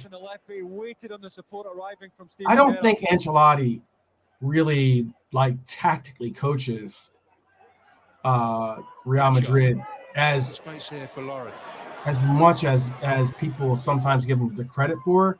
He's got such incredible talents. There's games. For instance, this year that Real Madrid should have never won technically, but they just won because they have incredible talent. They have individual moments of brilliance and stuff. Yeah, they do. No, he is famous for not being overly tactical. right. He is one of the elite, but he has far greater. He has other qualities as well. We keep talking about the man management Klopp has now. He's able to take all these high quality individuals and put them together manage the egos and make it all work and all that stuff. But he also does. It's not like he does nothing. He doesn't just go out and express No, and I'm not himself. saying he doesn't do anything. What he does, he creates the perfect system for them to get express. And he's a guy that can go to any team and go, right, that's how I'm going to do it here with these teams. Like, he's the most decorated manager in world football. But yeah, I know what you're saying. Like, Klopp, I think Klopp can do that as well in the stand off and not overcoach and not be able, because Real Madrid is obviously a very particular place. But I think he has the charisma to do it and the ability to go in and I don't know. I'm not saying that, Klopp's going to do it. I just said I'd have a tenner on him doing it before he retires. That kind of way. Because football never say never kind of job. John Conway's got is let's get him in, John. Let's get him in, man. Yeah. I'm sure we can sell off the west coast of Ireland to some investment firm to pay for his wages or something. That's the kind of thing we used to do back in the day. That's only half a joke. We borrowed money to pay managers' wages in the past. Did you also? There's a funny article, not article, but at least I guess it is article because it was a quote. He was interviewed and he was actually he gave his opinion. But Noel Gallagher said that he was quoted as saying Pep City and Klopp's Liverpool would effing annihilate Manchester United's 1999 treble winners. Do you agree with that statement? Do you agree with that, Lee? I'm not sure if Lee's with us or not. Yes, I agree wholeheartedly. I'll sign up for that, yeah. I don't think that United's treble winning team was really that good. It was a good side, but they got a bit lucky there in that final. For them to win that, I mean, I think Bayern Munich hit the bar that many times. I thought the bar was going to break and fall down, and it Oliver Fingy on the head. Whoever they what was he goalie then? Who was there? Oliver Kahn. That was it. I mean, they hit the bar and that many times. You must have hit the bar about 6 times, Yeah, do you remember Sami Kufur beating the pitch? Yeah. At the end, I remember that Bayern Munich player on his knees just beating his fist off the pitch, going, no. That was Sami Kufur. Because they're just going, that did not just happen. That did not happen. They weren't in it at all. They didn't even have a shot that I can remember United until injury time. The first shot that they had, which wasn't even on target, it was going out for a corner before it hit someone and then ended up in the net. Well, look, we did Istanbul, so we can't say that. We can't say much, But none of our goals were that stuffy. Alonso's rebounded penalty, pretty scruffy. Pretty scruffy, that one. That was he slips and he hits it. That's not the most. I mean, one of the greatest goals I've ever seen scored. Obviously, but it ain't winning no beauty contest. The Gerrard header, that's. Oh, Fabio Aurelio, by the way, bringing a bit of quality onto the pitch. There you go. It's your boy.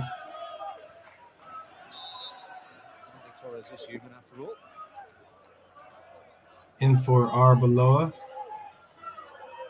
In for Harry Kewell, I thought. Oh, it wasn't for Harry. Oh, let me see. Need something quickly, Pompey, to keep. Well, Harry Kewell definitely went off. Possibly. Well, they both came off. Harry Kewell came off. There's two stuff. Oh, okay. So who came on with Aurelio? I must have missed that one. It was Aurelio, and who else came on? Yeah, I think. Oh wait, you're right. My bad. You're right. Harry Cool came off. Oh, yeah, Arbor is still there. Yeah. He's Yeah. gone left. Yeah. Yeah. My bad. Christian Ziege was another one I was really excited about when we signed him, but injuries has him off. He had a couple of good appearances. He was He did good. I thought he was. Yeah, I thought he did. I thought he played well for us. Yeah, he was all right. I was made Yeah, I thought when he was good, he was really good. Yeah. Great, yeah, he had a great set piece on him. He was like a. Yeah, I know. Yeah, he probably didn't do with that, but I just remember thinking, yeah, he was just not fit. Like why he was at Liverpool the period before he was at Liverpool when he made his name, like he was brilliant. Then he come to us like and he was just struggling to be fit 2 games in a row. It was sad to see, like, but he had a few bright moments. Like, oh, he had some just almost really. Obviously not as good for us as Risa was, but on his day, his left foot was almost as good. Like, we've been blessed with left back. Risa, unbelievable left foot. Ziege, great left. Aurelio, quality specialist, but yeah, a lot of injuries doing him in, Other than Risa. Risa was fairly reliable. Since the goal, Liverpool have responded exactly the right manner. the Germans have always had good left footers that can put crosses and free kicks in and score like from outside the box. Like left-footed fullback to me half the time as well, like Bremer, people like him. They always had someone like that. Germany, like a real specialist, like drilling the ball.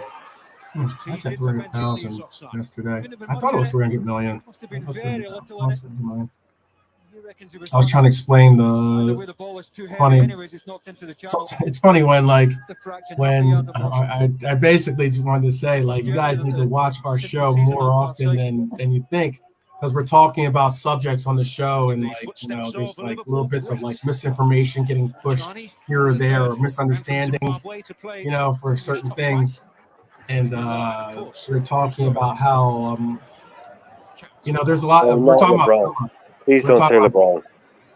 No, nothing about LeBron. We were talking about Villa, and then we're also talking about Newcastle as well. It looks like they're expected to have a post turnover well in excess of £400 million, which is a club record, right? But yet, they avoided a breach in 2022 despite having 155 million over. It was 155 over the rolling 3 years, which is well over the 105 million that they're allowed to go to. But like, that's not on board. They're back. They're back in it. They're back in that little area where they're. If you look at their numbers, there's reasons why. There's certainly reasons why they're going to need to sell some of their high priced talent possibly. I mean, they're going if they can get. If they get 15, 18, 10, and 7 for some random guys, they can do it that way. Like, you can just put, with. Well, where they messed up, Bri, is this. And again, this is why you gotta have like good people in the back office that can really, work out the contracts and transfers and the likes. They messed up because a lot of those they have, like, for instance, they have like 144 million in change. Just to be sure, this is Newcastle. This is Newcastle I'm talking about. Yeah, okay, yeah, cool, yeah. 144 million in change in installments. So like sometimes when you set up transfers, like the money you might think, oh, the money's like, oh, they made a transfer and the transfer is, let's say hypothetically 50 million. And that's done and it's done and done, right? Well, yeah, if it's all up front, but that's not how rarely transfers work like that, Most times transfers are set up over installments, over like, like amortization. Yeah, exactly. Like different years. You'll have unless it's a release clause, you're not paying at all yet. Right. If it's a release clause, we're paying the full whack, but otherwise, over the contract length. Yeah. Challenge. Mm-hmm. Yeah, and that's why, like, you know, they're trying to get rid of this. The I guess you call it some magpies will probably call it the dead weight, you know, or the dead wood, because like I know not many of them are very high on Miguel Amaron. I know they're not that high, or he hasn't had the greatest of careers there so far. Callum Wilson, they're all rumored to be leaving. But I mean, the main stars that they're trying to possibly cash in on, Bruno Guimaraes, and they're asking for 120 million for Alexander I think Isaac. he pushes. I think Bruno pushes for a move. I think that's their bigger problem in terms of that. Like, I think they can, like I'm saying, we were talking about the dead boy people. Like, don't forget, last summer they spent 45 million on Ashley Barnes. Right. I mean, Spent I'm as much saying that on Ashley Barnes as they I'm did bringing that Gordon. up too because they just got in Lloyd Kelly, who wasn't. I'd have to look at how much he, on a free transfer. Newcastle Right. pay He's a free Alexander transfer. what did Newcastle pay to get him in? Isak. Oh, about 63 million. Trying to do there. I'm sorry, that was crazy. Yeah, he tried. Yeah, he nearly pulled it off too. Yeah, he nearly pulled it off. He cost them about 62 million. Like. Okay. So they're looking at doubling it, are they, like, with what they're asking? Not with his injury record. Oh, there you go. There you go, baby. There you go. Yeah. Remember that one, man? That was loading. Yeah. That goal was loading. It was coming.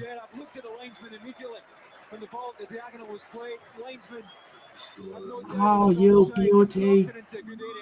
Right. Look at this man. Look at the man.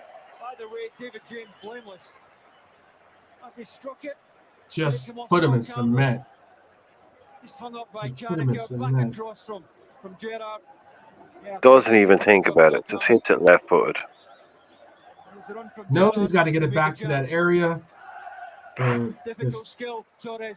Yeah, very difficult skill to just. Ooh. But that's just good football. Jared, with a headed assist is one of the best. Yep. Yeah. Similar, very, very similar to Diego when he gave that header assist this year. Oh, it's a beautiful assist. When someone, like, you see Stevie's determination to get to that ball, he's like, nah, I'm getting this, and then to actually do it and then get the accuracy on the header. Yeah, it's brilliant. Like, it takes a bit of extra class to put a ball on a plate for someone with your head. Mm. Yeah, their partnership was just unbelievable. Do you remember that where Torres kept getting up to that thing where, like, he'd be running away from the goal with the ball and taking the centre half with him, and then he'd just stick it right back where he came from and just turn the other way round and go past them.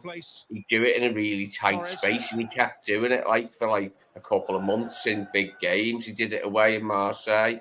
He did it to Tal Ben Haim when we played Chelsea. Yeah. His first game. Yeah, his first goal. He was the centre half victim that day. He did it to quite a few centre halves, you know, with that pace and like control. And just it's just like once, like, he was looking at the goal, he was going to finish.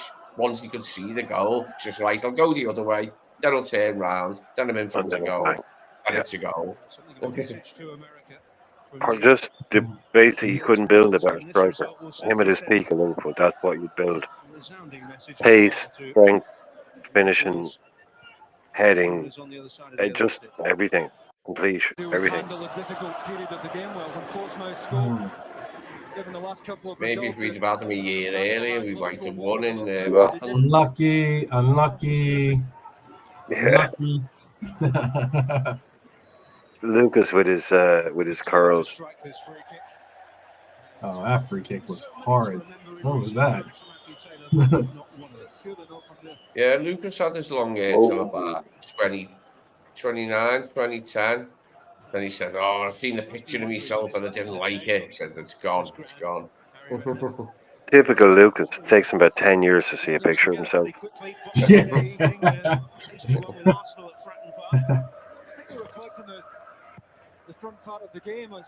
Yeah, what I was saying about the Magpies, real quick to end the thought, is that yeah, they're looking to bring in four more additions. That's how many transfers they're looking to bring in, they said.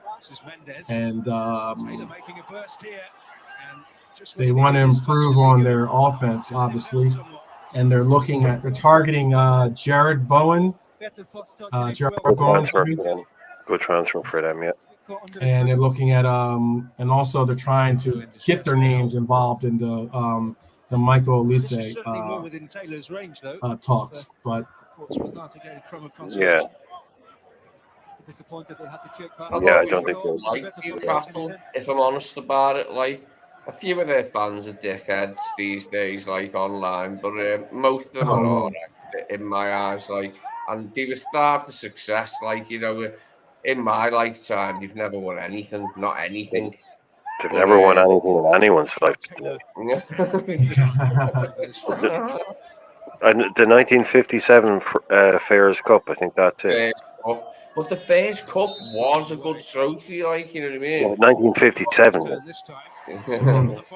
I mean, that's literally, for a club that size, it's bizarre that they've never won something. To be fair, Like, Brian, I think it was. I think it was 1969 they won it. Oh, okay, 69. 69.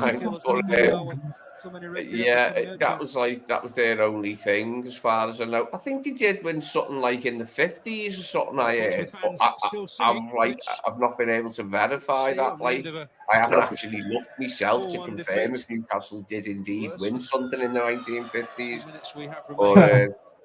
Yeah, but like for a club that size to not just have somehow just randomly picked up 2 FA Cups and 2 League Cups, in like the players they've had, some of the teams they've had, they've not won anything.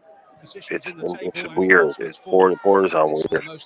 I always got the impression he blamed us for them not winning the league in 95, 96 when United beat them right at the end, like, and they went close. Because, like, all right, it was us that beat them that day, like 4-3. In the 4-3, yeah. Yeah, that wasn't the only result that took it away from them. They didn't lose it by 2 points.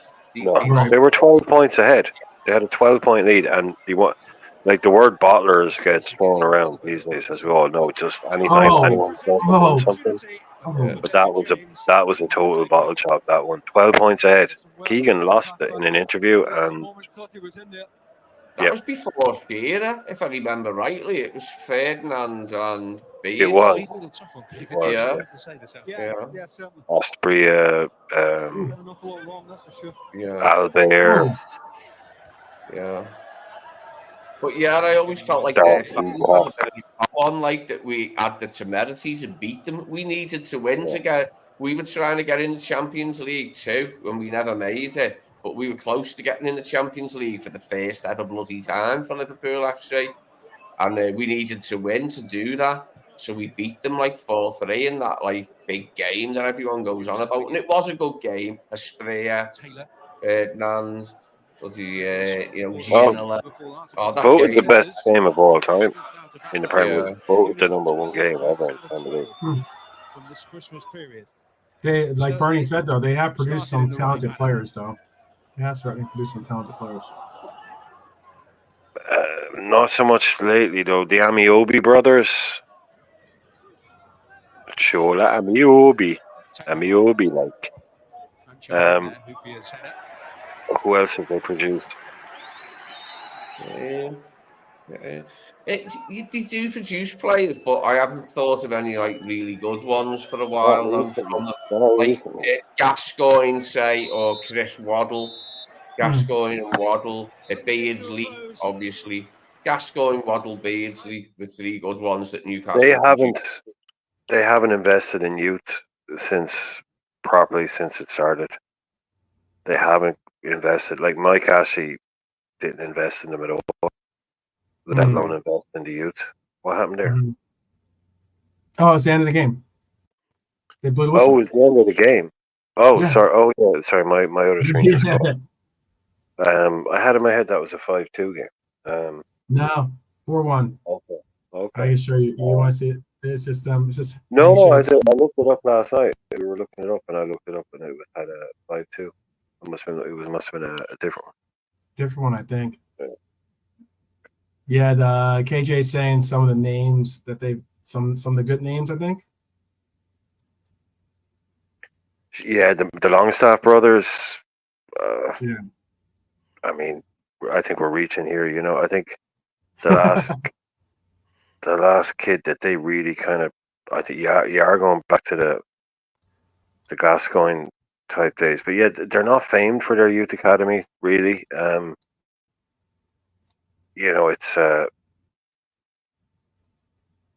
It's they buy players and all. Like Shearer went, like they brought Shearer back for 15 million.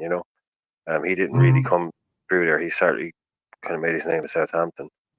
The city itself, if that's what you mean, yes. But the club, no. I wouldn't say they're actually prolific producing young talent, especially in, say, the Premier League era. But as a city, yeah, some fantastic players have come from Newcastle. Yeah, all the ones I mentioned, but from before the Premier League era: Paul Gascoigne, Peter Beardsley, and Beardsley never gets mentioned enough. Beardsley is unlucky. I think maybe because he went to Everton or something, and he wasn't. Beardsley was a phenomenal player, absolutely brilliant player. But yeah, Brian's got maybe a he question the for team you. he played was so good. Brian Robson, yeah, he was a Geordie. Yeah. And You KJ mean was the Brian talking Robson that about played for Lewis Man United? Miley. Yeah, that kid that came through. Yes, Yeah. very much. Yes. Yeah, there's a lot of Geordies that never played for Newcastle, and then they never played for Newcastle like before they left Newcastle as a city, like they went and played somewhere else to start their careers. But the ones I mentioned did, like Gascoigne did start at Newcastle, Beardsley did start there, Chris Waddle did start there before they went to other places. Before they went round the world, actually. Two of them globe-trotted, didn't they? Gascoigne and Waddle. Well, Waddle got to Waddle went to Marseille, yeah, and Marseille, yeah, and Gascoigne Gaston went to Lazio. And basically, when Gascoigne moved to Italy, obviously lots of stuff happened, but you also got the birth of Football Italia when it really took off, because then they used to have Gaza not hosting it every week, but at the start of Football Italia every week, Gaza would do like a 2-minute bit and an interview, and it might be more, and it'd be him like sitting on his sun lounger, or Gaza like floating on a lilo in his swimming pool, drinking a glass of champagne, saying, "Coming up this week, we had a bad result last weekend, but the lads are going to come up again, and coming up now is Chievo versus Inter Milan." It's just like, and then you like cheers, brilliant. Remembered it as well as I do now that you've mentioned it. Yeah, there used to be absolutely brilliant program, didn't there? At the start, or he'd be at the training ground, or there was one where he's even in his brand new BMW and he's doing joyriding around the car park, and he's going. And coming up next is Parma versus. It's just off. It was brilliant, pure 90s. Injured, when he arrived there, like he couldn't play because he'd done that to himself in the FA Cup final, trying to tackle Gary Charles, hadn't he? Because it's mad when you watch the earlier ones, because they're all up on YouTube, all the Football Italia ones. In the earlier ones, he's all like super excited and everything, and then towards the end, he's like, it's like, and the first thing I want to do is address all the reports that were in the press last week about me being unhappy. It's like you can see how quickly it was going downhill. Just his influence. Such a throwback, though. Sorry, yeah, Bobby Clark came from Newcastle. Yeah, Lee Clark is his dad. Lee Clark played for Newcastle. Yeah. Would have played in. Lee Clark might even have played in that 4-3 game. If he didn't, he wouldn't have been far off playing in it. So like I said, I just think it's so weird. A club that big, somehow it almost seems harder not to have won a trophy over 50 years. You know, surely they would have just look at the teams that have won FA Cups. Wigan, you know, Portsmouth, teams that got relegated, and still Newcastle still sitting there with nothing. It's so strange. No, that's a trophy that their fans really coveted and wanted as well. The FA Cup, if they could get it. Or I think they got to the final once in modern times, didn't they? Against They got bet by Chelsea. I think Chelsea beat them. I think, if I remember correctly. Yeah. They got there recently, obviously, didn't he? Against kind of Pardew era Newcastle. I think. No, they got to the League Cup final, didn't they? Against Man United not last season, the one before. But yeah, they've always wanted the FA Cup, like, as a big thing up there, or it was years ago, because like you'd hear Shearer moaning about it, you know, how much they won an FA Cup and that, like there. It's an old school town, and back in the days, not that long ago, early 80s, the FA Cup was seen as just as big as the league. It was. I remember. Even in old school town, for them, it would be huge. Everywhere in England at that time, it was years ago. It was massive. Everyone watched the on BBC and ITV. Did have a program from 12 o'clock till 3 o'clock, 3 hours on each side, and you know, with all the players talking and getting up to hijinks, and then like look at your route to the final and all that. You know, this was before, like, you know, it started at 9 o'clock in the morning. I used to love it. I loved that stuff as a kid. Brilliant. It was the whole day. We had some funny players like Steve Nicol, like, who would just get up to hijinks and that, like, in front of the camera. And yeah, I used to love watching all that stuff.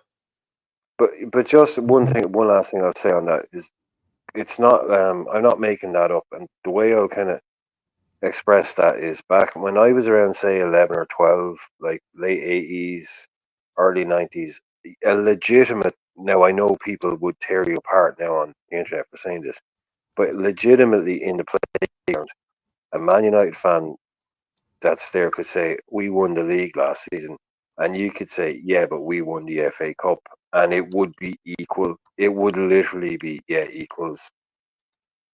That's what it was like. Now, obviously, these days, nowhere near that, but that's genuinely how big it was, the FA Cup. That if you could say, we won the league, that but we won the FA Cup. It's like, okay, fair enough. But how quickly did that change as soon as the Premier League came along and Champions League came along? FA Cup was always a difficult thing for Liverpool when I was a kid, and we lost that many replayed semi-finals. There was some semi-finals that went to like 3 replays. It was one against Arsenal, and then people used to rest players in the league for the FA Cup. They used to actually do that. Big teams would rest the player in a league match because there was an FA Cup game. Right, like now today, like the FA Cup, you're leaving people at home. It's gone so quick. Yeah, back then it was like, it's the FA Cup game at the weekend. We're going to rest Gerrard and Torres, even though we're playing bloody Aston Villa or something. No, but we've got Palace in the cup at the weekend. We're saving our big players for the cup game. Also, growing up, I always heard that Shankly soundbite where he goes, "For a club like Liverpool, never to have won the FA Cup, it's bloody terrible." And that was always ringing in my ears as a kid, like, because you'd often hear it, like, when you were just watching something, his head would pop up and start talking about Liverpool, and they go, "For a club like Liverpool, never to have won the FA Cup." And like, it was a massive thing, and Everton had won it, and we hadn't, like, you know what I mean? And that done his head in. And that done Shankly's head in. That Everton had won it and we hadn't. I did. You know what's crazy? I'm gonna bring up something about Liverpool. We got into a little bit of an argument yesterday. I was going to ask your opinion on this. I know that Elise is. Yesterday. What's that? Us? No, not us. Not us. On the other broadcast I was a part of. The guest appearance. Okay, back. It was basically about Elise, and it got it got a little heated because like it was kind of a weird It was kind of like a weird conversation. At some points, there's points I didn't bring up or get an opportunity to bring up, but unfortunately, I'll obviously I'll bring them up now. They have. I know Elise is a talented player. I'm not saying that. I think Elise is a talented player. I wouldn't mind having him, play as a red. But what was interesting was that they were saying Elise is a better player, and this is what I'm going to ask. I'm going to ask you guys in the chat. By the way, do you believe that Elise is a better player than Lucho? Do you think that I know I kind of already understand. I'm putting it out there softly, excuse me, because I know Brian. I know Brian might not. I know which way Brian might lean, but no, I'll be honest. Okay, but yeah, do you believe that Elise is a better player than Lucho? And do you think that Elise? My argument was this. I'll just give you my argument from yesterday, and this is my argument: is that I don't think Elise would. I don't think Elise would do the kind of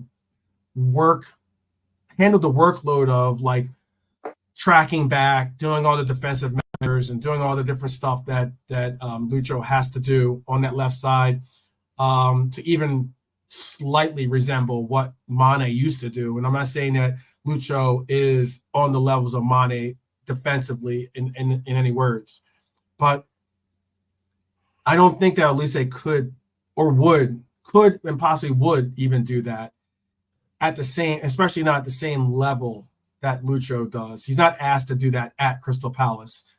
And the other part of why I thought that Lucho is a better player as well is because, one, I think Lucho is a better dribbler of the ball than Elise. But they kept bringing up his stats and his GA or his goals this year. And albeit I get that he had 10 goals in the Prem. He had 6 assists in the Prem this year. He got 10 goals. Yeah. Elise. Oh, Elise. I didn't know that. Yeah, 10 goals and 10 goals and 6 assists. He was out for a lot as well, because I remember in fantasy football he missed a lot of games. So that that's Manchester United game was a big game for him. I think he scored or had 2 goals in that. Oh, he hauled big time. There's 2 or 3 games this season. Eze was the same. Again, I remember this from fantasy football where he got like a goal and 2 assists or 2 goals and 2 assists. There was a couple of games where him and Eze 2 in a row, they tore a couple of teams apart. So I not call it stat padding because I don't believe in that, but yeah, like he did put up. Those numbers weren't sort of like spread, because he did miss a lot, he was kind of really explosive in a couple of games. But that's 10 goals and 6 assists. I mean, it can't be argued with that. He's a bad player at all. But no, I'm not, and I'm not arguing that he's a bad player. That is not what I'm arguing. That's the thing. Like I know what I know about him purely from fantasy football and the odd bits and pieces, because he was injured, I think, when we played him, and I just know how good he is. He's one of those guys that's like, as soon as he's fit, him and Eze, they were real assets in the game because they were putting up numbers every time they played. And it was like, the thing was like, which one do you want to pick, Eze or Elise? Because if you get it wrong, Eze will score twice, Elise will do nothing, and then next week, Elise will score twice and Eze will do nothing. So they're huge, really explosive. I think I kind of prefer Eze maybe because he can play a bit deep. I don't know though. I really don't know. The work rate thing. You could be right, but look, Palace have to work hard. They're under the cosh of that. I'm sure he can run hard and work hard. Sure, yeah. And I'm not saying he's lazy. I'm not blonde. saying he's like, or that he's Oh, like, no. lackadaisical or anything like that. I'm just going that some players, that's just not their forte. That's not what they're interested in doing, is doing that, doing some of that grunt work, Yeah. And Well, if these boys have watched him every week, fair play to them, right? I can't really enter the debate because you don't really watch Palace like that. Yeah. Well, my knowledge of watching him play is real minimal. Like I said, I think he was injured the few times we played him. So let me answer Bernie's question too. So he had the first year, obviously Diaz came on that, on the January transfer. He had 4 goals, 3 assists. Came out, just hit the road and running, as they say, right? In 22-23, he had the knee injury, so he was out a good bit of that. He only played 17 games, but he had 4 goals, 2 assists. That's why his numbers aren't that great when it comes to his 22-23 tally, at least, because of that devastating knee injury that he had. And he even had the part where he had the knee injury, he worked back.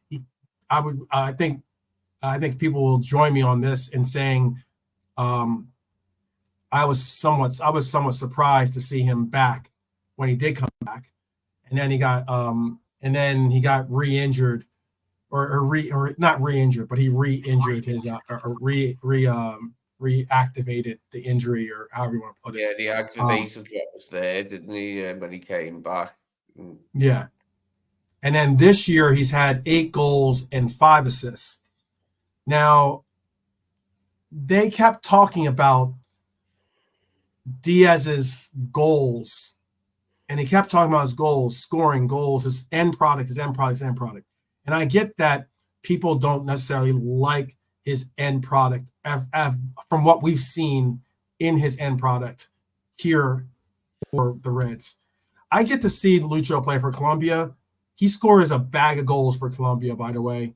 I get that's international. I get that people don't want to necessarily, for some reason, I guess, when you're playing international versus club, I guess it's, to some people, it's two different forms of football. Last I saw, it's still the same ball. You're still trying to do the same things, but I understand that some of the measures of play is a little bit different. They don't care. They don't care if he's not doing it for their club. Right. Exactly. Yeah. They don't. Yeah. If he's not doing it in England and not doing, they don't. It's like, yeah, great, nice, and all that, but do it for us. Most people. I mean, that was my argument last year. I remember I got into it with Matt from Coppish, because he was talking about the end product. He's talking about end product, blah blah blah blah blah, and I was like, you realize that he is the Golden Boot winner from the Copa America, from the last Copa America. He won the Golden Boot. And that's in a tournament that Neymar played in. That's in a tournament that Messi played in. That's in a tournament that Nunez played in. Suarez played in. He won the Golden Boot. So I mean, like, he can score. It shows that he's capable. He can, but can he do it for Liverpool in the Premier League? Because that's what I get that. No, it's like that's for him to do. So if we're judging him on anything, we have to judge him on what he does. Because if we're judging Elise, like you said it the other night, I said it, if someone comes in and puts 70, 75 down on the table for Diaz, we're taking it.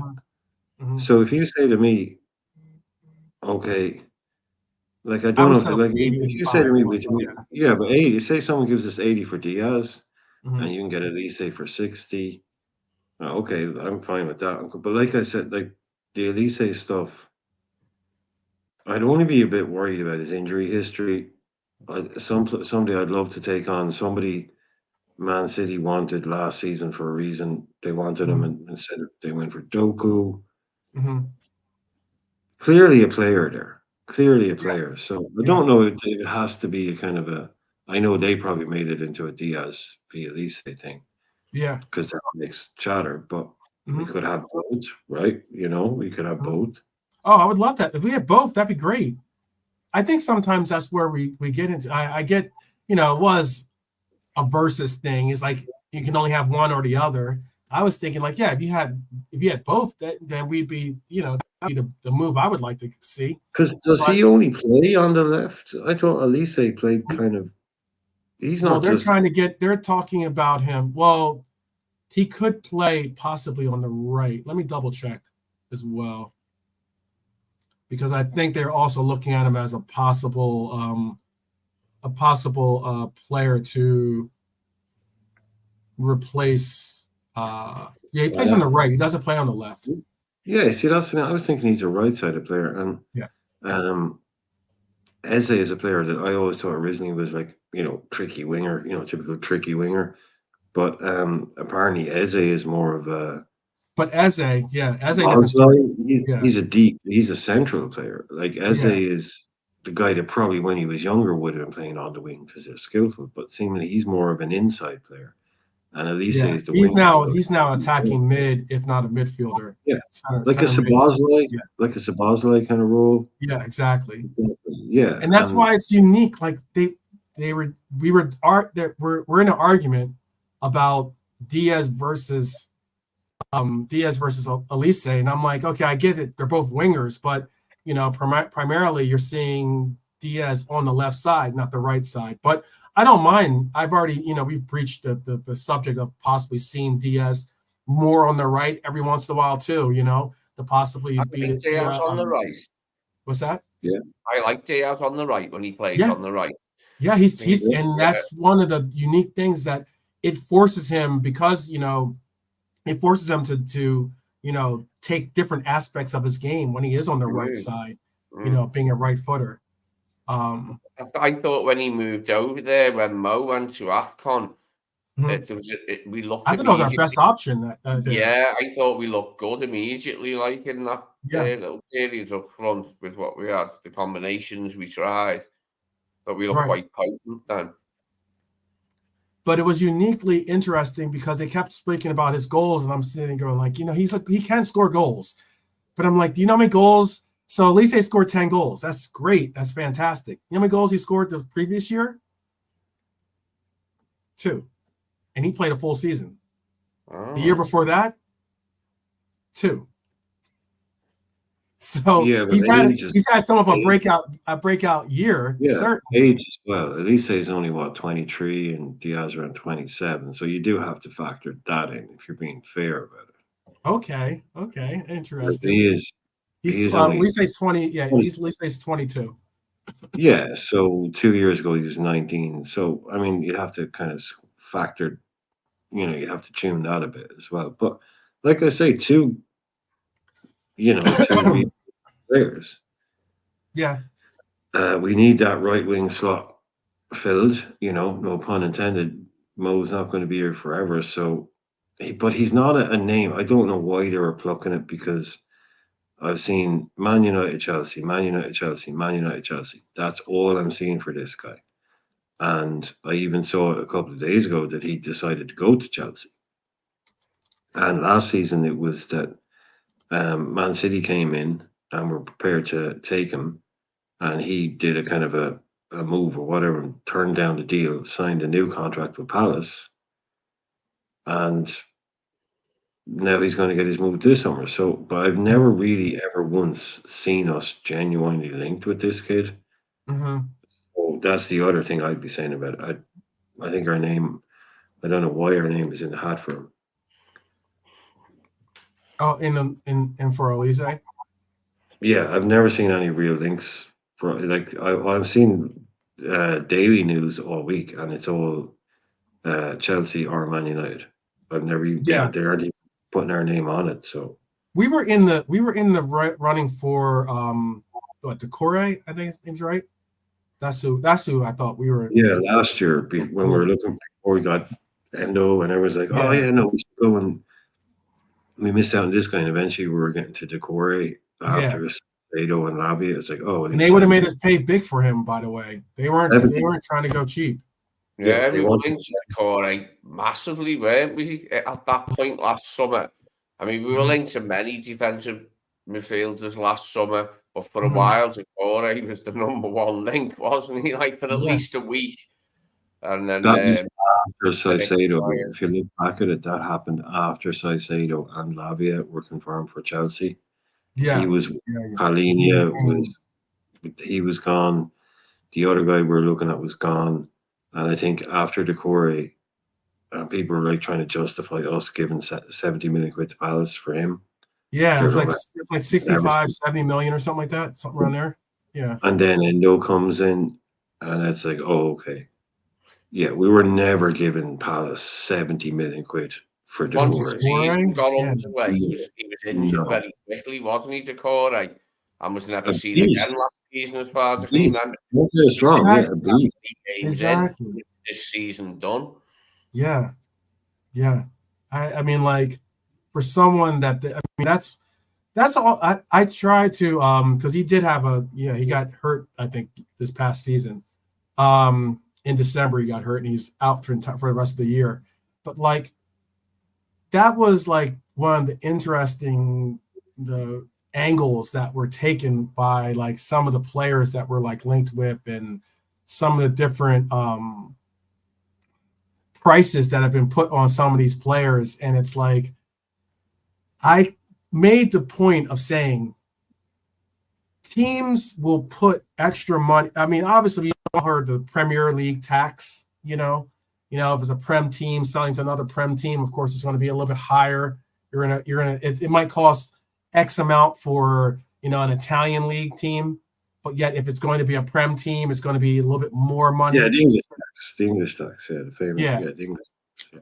And then, but then I also said, like, you have a top 6 tax too, or a big 6 tax, however you want to reference it, in that because it's Liverpool, they're going to add even more, a little bit more on top of that,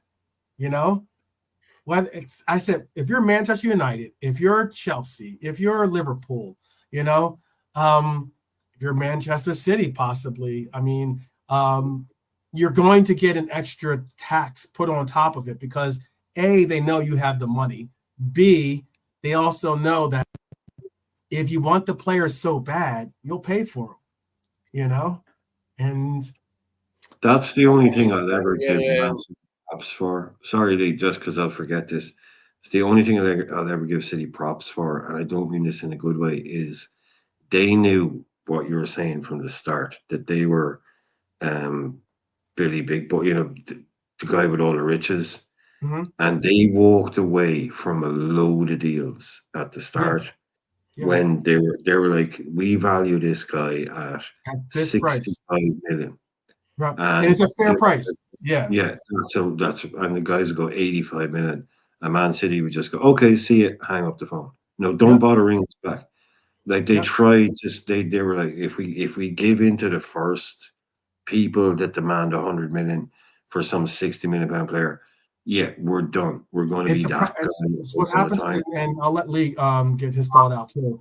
I think that's what's happened to Manchester United. Look at some of the transfers that Manchester United have done, where it was just like, okay, we get it. We'll pay the extra 10, 20 million or whatever it was, on top of what probably the going value for that player was, and you're just like, yeah, when that return doesn't hit the way that it should.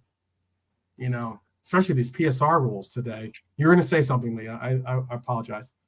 Yeah, selling clubs ask for whatever they think they can get, like the most they think they can get. And Arsene Wenger complained when he was Arsenal manager that Premier League teams always have to pay more to sign players than Italian or Spanish or French or any other European nation do. He said Premier League teams, like the moment you go in, it's like, oh, that's a profitable league where clubs have got money. So, price is that much higher when a Premier League team wants to buy a player from another European country. Actually, I think he meant from anywhere, basically. Like, he was just saying when it's a Premier League team, when you're buying from anywhere, you've just got to pay more. And he didn't like, because he was struggling to keep up with the Joneses, weren't he, at the time, Wenger, anyway. And he was saying, that's another bloody aspect of it, like, you know what I mean? Yeah. And I was going to say, you have to pay a whole lot more just because you're a Premier League team. Yeah. I was just going to add to your thought is that we also, or when you are involved with a Premier League team, obviously you're paying in pounds, you know, like as in that rate that you're paying, like as in the exchange rate is certainly more in the favor of you getting that sterling, you know. So I mean, like, you're not only getting a heightened price, but to get it at that sterling rate, it's not bad. That's not a bad deal. Not a bad deal at all. What is Daryl saying here? Just think we fall behind in the transfers. A lot, yeah. Well, if Dara, and I'm glad I don't think, yeah. I can't anymore. stand You're not blocked. so it is what it is. I don't know. No, any person from my part of America does not like Boston one bit. Okay, yeah, let me say that right now. He's from Philly. Well, you're not from Philly. I know you're from New Jersey. Right, but from the Philly area. Whether you're from the Philly area, from the New York area, Boston. That's like Manchester United and Liverpool. Yeah. Nah. You don't like the Celtics. You don't like the Red Sox. But if we're going to fall behind in transfers, I don't know what to be honest, specifically falling behind. There's this myth. There's a lot of myths in football, and you'd have heard this every year when something they'll be talking about a club. People be talking about clubs, the bigger clubs. And they were saying, right, let's look at this, let's look at this, let's look at this, right? Look at them, look at them, look at them. And they go, they'll improve next year, right? They'll get better next year. They'll improve next year. They always say that about a big club. Oh, look at it. Yeah, but they'll be better next year because they just think transfers. They just assume this is this immediate thing is, oh, you give a club a summer and they'll get better next year. Look at Man United. Look at Chelsea. You give them money, you give them a summer, they can make themselves worse. Yeah, I get you. I don't think, like, for us to fall behind the transfers. So how about this then? And I'll ask you guys this real quick too, because the planes landed obviously, and you know we're on the tarmac. We're just kind of like chatting about a good flight. There was a Manchester United supporter on, and I don't want to misquote him because he wasn't saying that he wasn't saying that he necessarily thinks, because of this Eric Ten Hag thing, he doesn't necessarily think that it's a great move. It wasn't exactly the move that he was certainly hoping for. But what was unique about what he had to say was he looks at it as he could see this team. This is the year that he wants to. He believes this team can make top four, and he believes that. I mean, there's only 4 places in top 4, obviously, and obviously a lot of us already have City being a likelihood of a high likelihood of being in the top 4. You have Arsenal, how they progressed with their team, possibly being a more solidified top 4 choice. I like to think that we, despite not having our historic coach, still would be a more hands-on favorite to make top 4.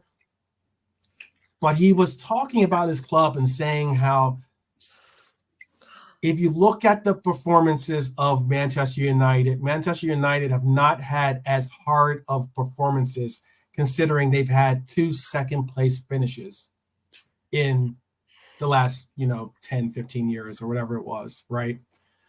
Or last 10 years at least. Definitely, Cedric, take care, brother. Drive safe. But what he was getting at is saying that his club has the same number of second place finishes as Arsenal, as Liverpool, and he was trying to basically equate that as saying his club is not as in bad shape as it might seem. And I was like, that is some really unique that is really some unique way of thinking of it, I guess. But I've said stuff that desperate, like to say Liverpool were doing well when they weren't a long time ago. I hope it never goes back like that again. But I've done stuff like that, like he's done there, and come out and maybe not actually said it, but I've definitely thought it. It was long before I had the internet and I was able to say things like with my fingers and anything like. And I was probably not likely to say it in a pub, but I'd be sitting there thinking, yeah, we've done well. We've finished twice, like second and twice in like 6 years now, and that's bloody good. That you know what I mean? That's the sort of way you think when things have been on the ground, like success wise. The bits you have got are like glistening more than they are. Yeah, yeah. Well, I think go ahead. No, I just think Lee is spot on. That is just, as a fan, that's just what you do. And again, yeah, he shouldn't have, like Lee is saying, he shouldn't have gone on a show and said it. You know, it's okay to think it. Make it it's okay to think it, but to say it? You know, yeah, don't go out and then have to try and argue it in front of people who aren't going to give you an inch. Because it might be your little cuddle blanket, but it's nobody else's. You know, right. You know, it's I don't think he was. I think he was on the panel with them. City fan was on. City and Arsenal fan were on the panel with them. He can, because look, they're a big club, right? And it's not going to take. It's the kind of club where it just takes a bit of decent managers and owners and they'll be not really successful, but they'll be up there. Like, you know, they should be doing what Arsenal are doing. You know, they don't. Well, that's how he tried to. That's how he tried to spin it too. Is that like they're not coming from nowhere? They're not. But they're, to me, they're still potentially a top 6 club for next top 6 years. Top 6. Yeah, I mean they've no right now. With the talent that they have, they should be able to get top 6. Yes, I agree. But you do realize as well, top 4 is a stretch. Top 4 is a stretch. Yeah, but you do realize everyone else is going to be looking at Liverpool smelling blood. Yeah, because Klopp's gone total roll of the dice manager. They're going to be going. Don't tell me they're guaranteed to do anything, because we're not. We ain't. It's real. Kind of, we can't stand here and go, we're going to do this, we're going to do that, because we're starting from scratch. We don't even know, we don't know who's going to be here. Yeah. We don't even know what formation we're going to be playing. We don't know like how the players are going to even like respond to like playing in this system. Yeah, a bad first 6 weeks, a couple of bad results, we're trying something out and it's not quite working. The patience has to be there, the trust in what we're trying to do has to be there. But if I'm a bookie, I'm not saying, Liverpool starts top 3. I mean, I think we've got a fight in our hands. I think we do, but we should come out on top because we've got the best players. Yeah, we'll need a good start. By the way, Rocky does have a statue in Philadelphia. It's crazy. I know that sounds wild because he's a fictional character, but he does have a statue. And it's outside of the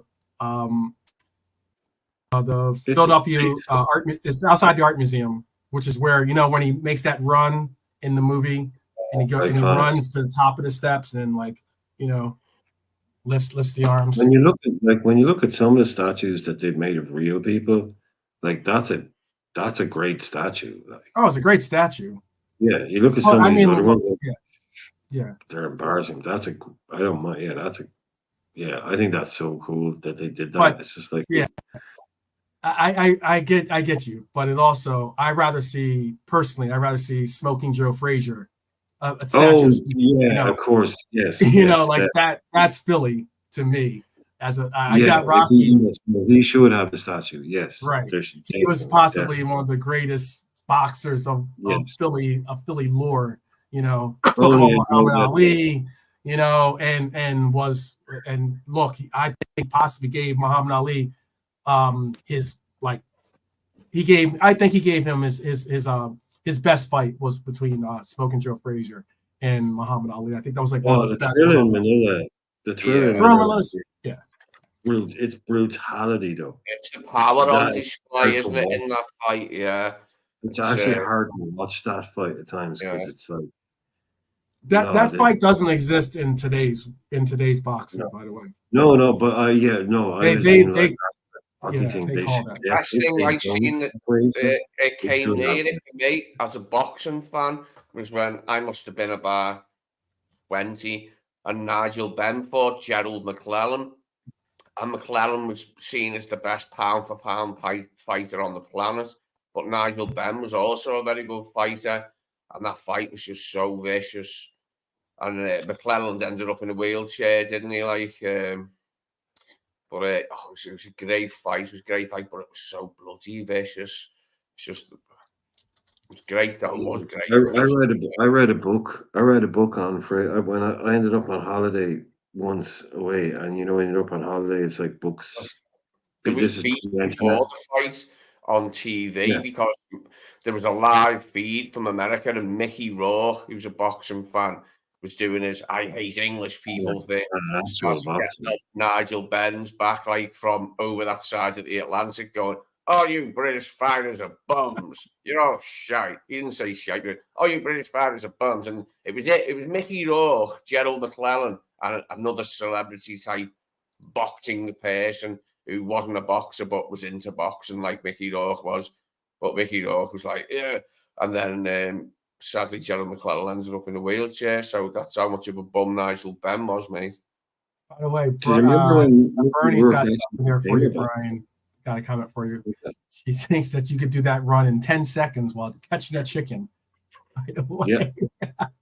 I think that was like one of his in one of the Rocky movies. Didn't he have to catch a chicken or something like that? Yeah, they pinned him out in the back of the apartments. That was in Rocky 1. It was about it was kind of like the wax on, wax off moment. Yeah, I was just about to say it's like a Karate Kid thing. It's like he's like the guy in the hat, his trainer, his first trainer, or whatever, Mickey, not the guy from Batman, but the other guy. Mickey Rooney, I think. No, the other guy that was his sidekick trainer guy, the first guy. Oh yeah, that was his brother-in-law. Brother-in-law, yeah, and he was like, he's just like throwing chickens, and he had to run around. He's like, what am I doing this for? And it's like, yeah, just trying, for speed and reflex and all that. Right, right. Yeah, it's like we don't have. The whole thing was like we don't have fancy gyms or equipment, so if you can catch a chicken, that's why he would go to the it wasn't Mickey. It said Mickey Rooney. It was his manager was named Mickey, but it wasn't Mickey Rooney. It was like and Mickey, the other guy, the guy that was in Batman, that played the Penguin. He played his manager later on. But yeah, that's why you used to go to the frozen Burt meat. Burt Young is the guy I'm thinking of. Burt Young is the guy you're talking about, by the way.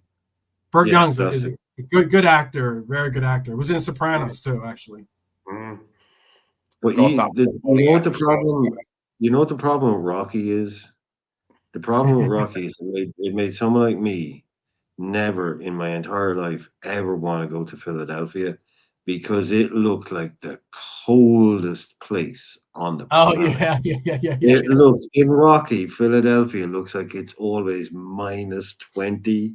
Yeah. Everyone's in fur coats and always freezing, and like he's always stamping his feet to stay warm and rubbing his hands. Yeah. No, man, I agree. It's so cold. Yeah. I agree that they didn't make it look that the tourist borough was doing something, Yeah. They did not do anything. Yeah, Bernie said pluck it and roast it too on the way. Nothing like a little rotisserie chicken, by the way. No, I'd like running up his trainer was brilliant, Bernie. Burgess Meredith, that's who I'm thinking of. Burgess Meredith. Okay. He played the Penguin in the original Batman. Oh, okay. He plays his trainer, that guy. Oh, yes, you're right. Burgess, yes. Mickey. That's Mickey. Goldmill's name, isn't it? Mickey. That's Mickey, yes. Mickey Goldmill. Yeah. That's the Customato. Holy crap. You're so right. He is Penguin. In the Adam West Penguin. He's the Adam West. In the 60s. Yeah, that's Burgess.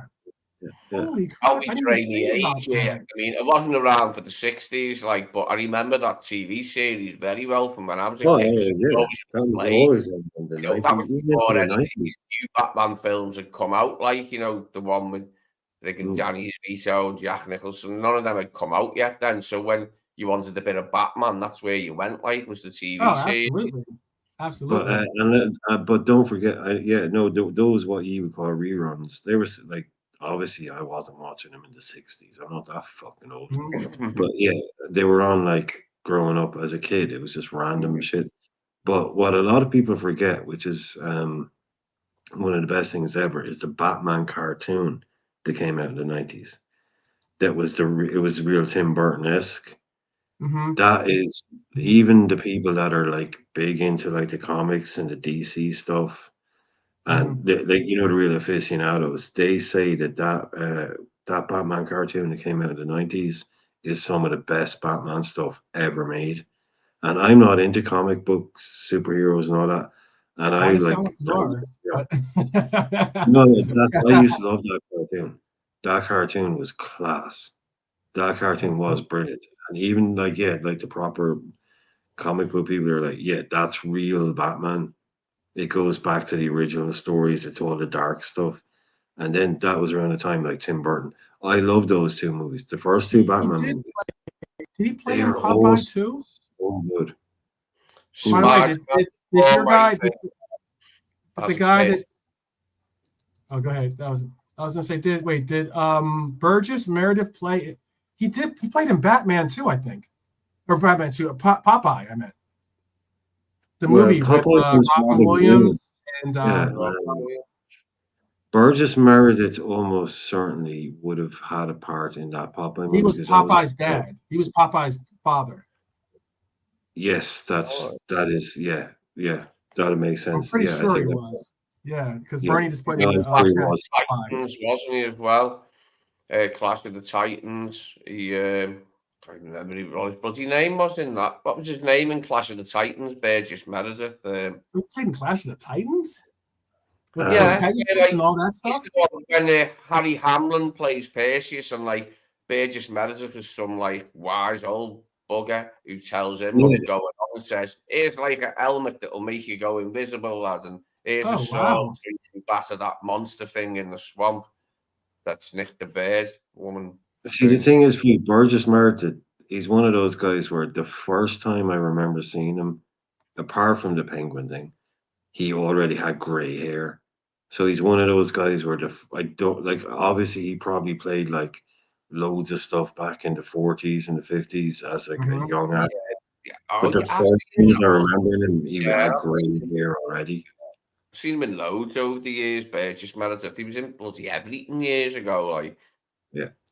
Those guys that when you see them, like you don't remember, you see old movies and you don't even recognize them, and then you see the credits come up at the end, you go, "What? That was him?" Because he was like 22 or something. And mm, like I said, the first time I remember Burgess Meredith, he's kind of that age, like the 50, 60 kind of stuff. Mhm. Um. Oh, there we go. Bonkers with the old good Yeah. one Yeah. too. No. That I was just about to say the bonkers and the honesty. The news about Saudi Arabia coming for certain players on our team. I know it happened last year, but it was a little bit Buckle up. different circumstances last year. Fab and Hendo both you know, they were probably being advised that their roles were going to be diminished roles. I don't think Virgil van Dijk's role is going to be diminished at all. He's the captain of the team, obviously, but I think he'll continue on being the captain of the team next year. Jordan Right. Henderson lied about being told he wasn't wanted at the club. You mean that way? Yeah. That was BS. Dave O'Cop is a reputable source. He does put out a lot of good information. But I mean, to make him the highest paid defender in the world, I mean, like that's all well and good. But I mean, he's definitely going to get a bump up in his contract when and if that extension is offered. He's going to get certainly a healthy bump to his salary. to make him arguably one of the highest paid. I don't know if he'll be the highest paid, but he'll definitely be one of the highest paid defenders in the world. I also saw in the chat, Daryl said Manchester United agreed. Braithwaite, personal terms have been met for Manchester United. The Everton player that we were actually interested in. He's a decent player. Yeah, very highly rated. So yeah, I don't know what and how. Left footer, I think, is here. Yeah. Yeah, he is. Yeah, he's left footed.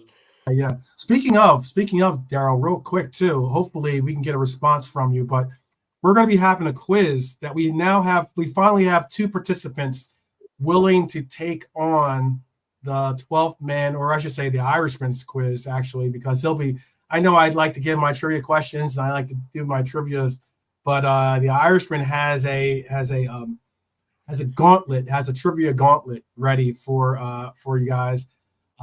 For those that are only ready for Cuban links, basically. I didn't even have to ask. Daryl's 100% in. Definitely 100% in. All right, looks like we have our 3 participants. Oh, see, that's bad news. See, that's bad news for the other guys. Yeah, Daryl knows his stuff. Yeah, but it's also extra bad news because, as I've explained to you before, there's a KJS is in too. KJ's in too. Okay. Well, maybe if there's other people that say they want to be on it, they don't show. Yeah, KJ, get in touch with me. Send me your info so we can connect. Oh, in the chat. Okay, in the chat. Oh, in the chat though. Oh, okay. All right. Like I said, I adjust the parameters for the contestants. Yeah, because we don't want the contestants cheating. We don't want them cheating. I just mean if Daryl's going to be in it, I know Daryl's good. So I'm going to make it harder because Daryl's going to be in it. Oh, wow. See, this is the thing, you see. I have to, I know if gamers know about balancing gameplay, if you know the term balancing the gameplay, balance the combat, you have to balance the combat. You can't have a guy who's level 50 going up against people who are level 10. Yeah. So I can't have a level 50 player and have level 10 questions. So the other guys, they're going to get balanced to Daryl's level of combat here. So I'm expecting, no, JK's not going to be on it, dude. Apparently, 12 man, he got some sign-ups last night from the very famous, the always awesome, the never not great, Jamie Phillips. And who's the other guy? Cal? Is it Cal? Cal, yes. Callum's. He has a show called The Sanderson Show. He speaks on MMA on that show. I think he also sometimes does it with Jamie as well on that. And he has another host as well with him. But he also has obviously he's part of the 3 on Copish as well. Yeah, so those 3 will be so we have possibly KJ but we definitely have Cal, and we definitely have Jamie, and now we have Daryl. Our first 3. Finally have our 3 participants. Yeah, how did you come on here, Daryl? It's our quiz, man. It's we've been. I'm not participating because I don't want any of the illusion of getting the answers or you know what I mean. I don't want any of that.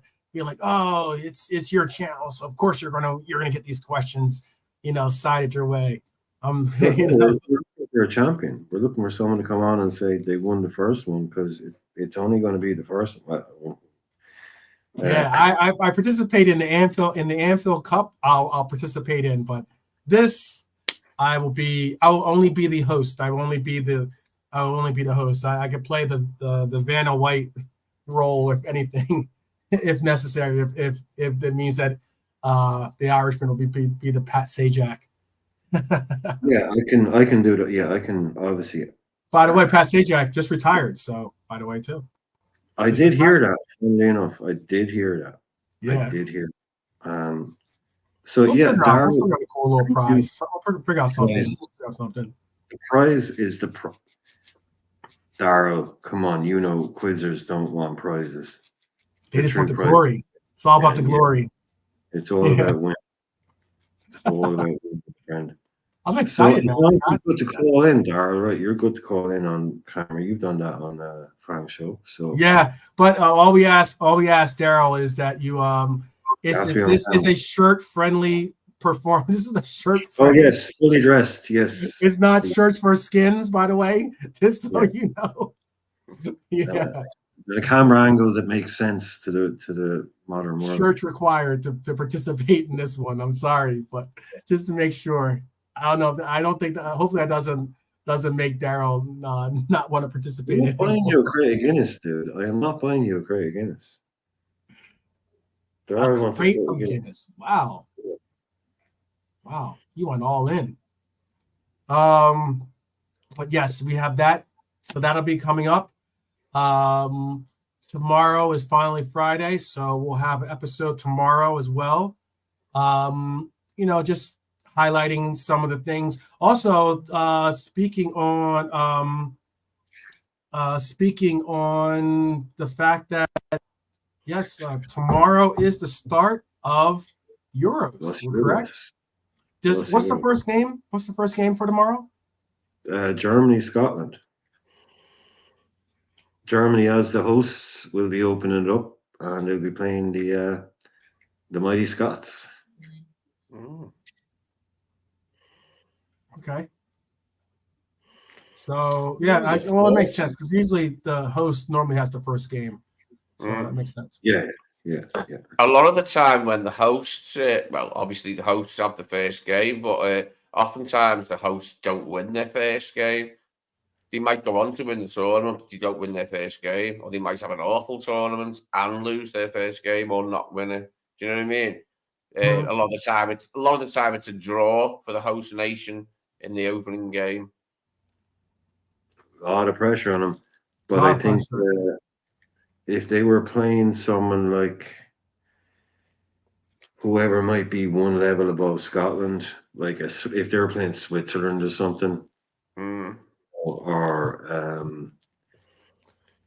Poland, you might be like, you can see, but against Scotland, like it's a really, really poor Scotland team. It really is. It's a type of team that's going to cause you problems, like getting past them potentially. Like in it, like you just said, if they were playing a team a little bit above that, they'd probably waltz it. Like if it was like you said, if it was their near neighbour Switzerland, they'd probably give them a good pounding.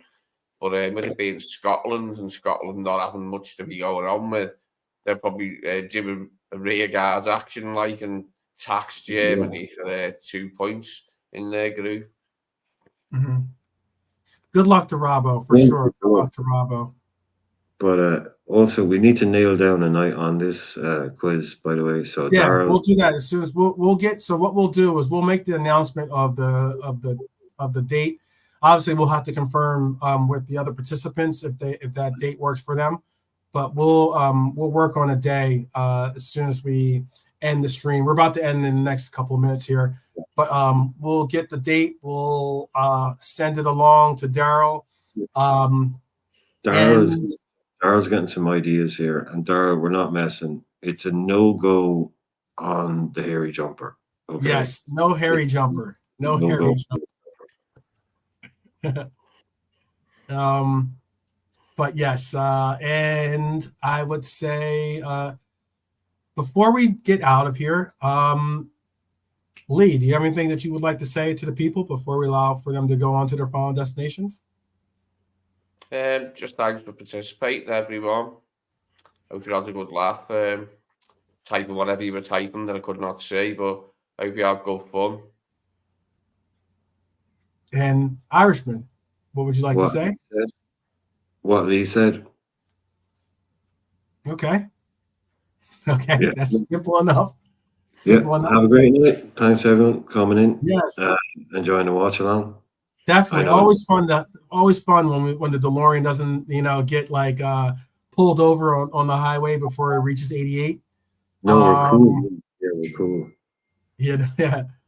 And I appreciate each and every one of you guys joining us today. We'll be back tomorrow. Like I said, we'll make the announcement. Also, Brian, can you put the link for the Euros or no? I can possibly. If you leave it, if you leave us live for a minute, yeah. Okay. If you stay live for a second. Let me double check here. Let me see if I can make it where. I have it. I think this is.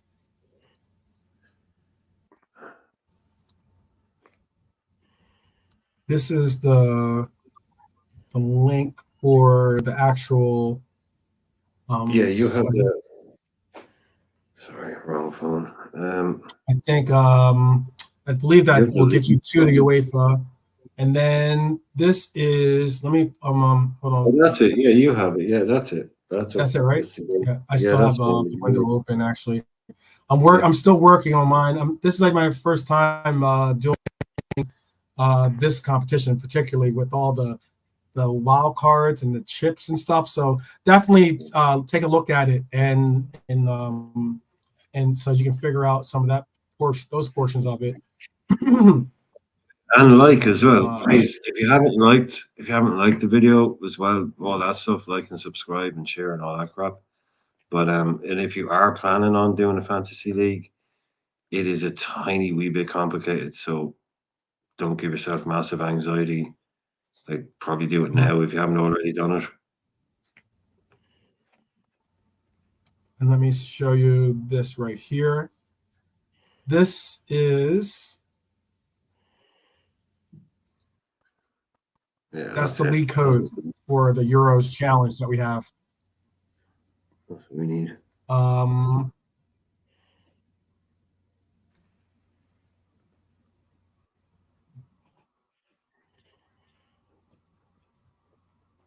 Yeah, see, Daryl's backing himself big time here now.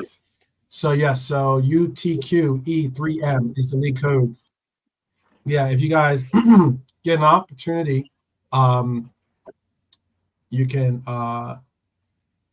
no, that's the graphic we need. Utilize that lead. That's the lead code for our that's the lead code for us for our Euro fantasy. And everyone is more than capable of finding. You can just see, even if you don't need the link. Euro fantasy. It should be good fun. It should be good fun. Yeah, I'm not sure how many are in the league. You can actually get I think that there's 4 or 5 in it the last time I looked. Definitely, I know. Yeah, there's a few heads already in the league here, so it should be a fun little bragging rights or kind of little deal. You get 5-10 people, it'd be great. Keep it nice. Well, compact. Already called it. He said he's winning. Yeah. It. So we'll hold you to that, Daryl. We'll hold you to that. So, all right, guys. For me, I'd just like to say thank you as well for joining us today. We will definitely be looking forward to seeing you tomorrow. We're asking for you to, as always, take care of yourselves and also your loved ones in your lives. Mental health, physical health is always important. And if you don't have the resources or the connections or the likes, always know that there is someone there for you. There is always going to be someone there for you. As a Red, you know that we always walk. You'll never walk alone. We always walk with you. But reach out to professional help if you necessarily need that. And tomorrow is going to be a fun little start to the weekend. I can't believe that we're already on TGIF, but all the same, as it always comes down, I have one thing to say, and that is up the Reds. Up the Reds. All right. Peace, guys.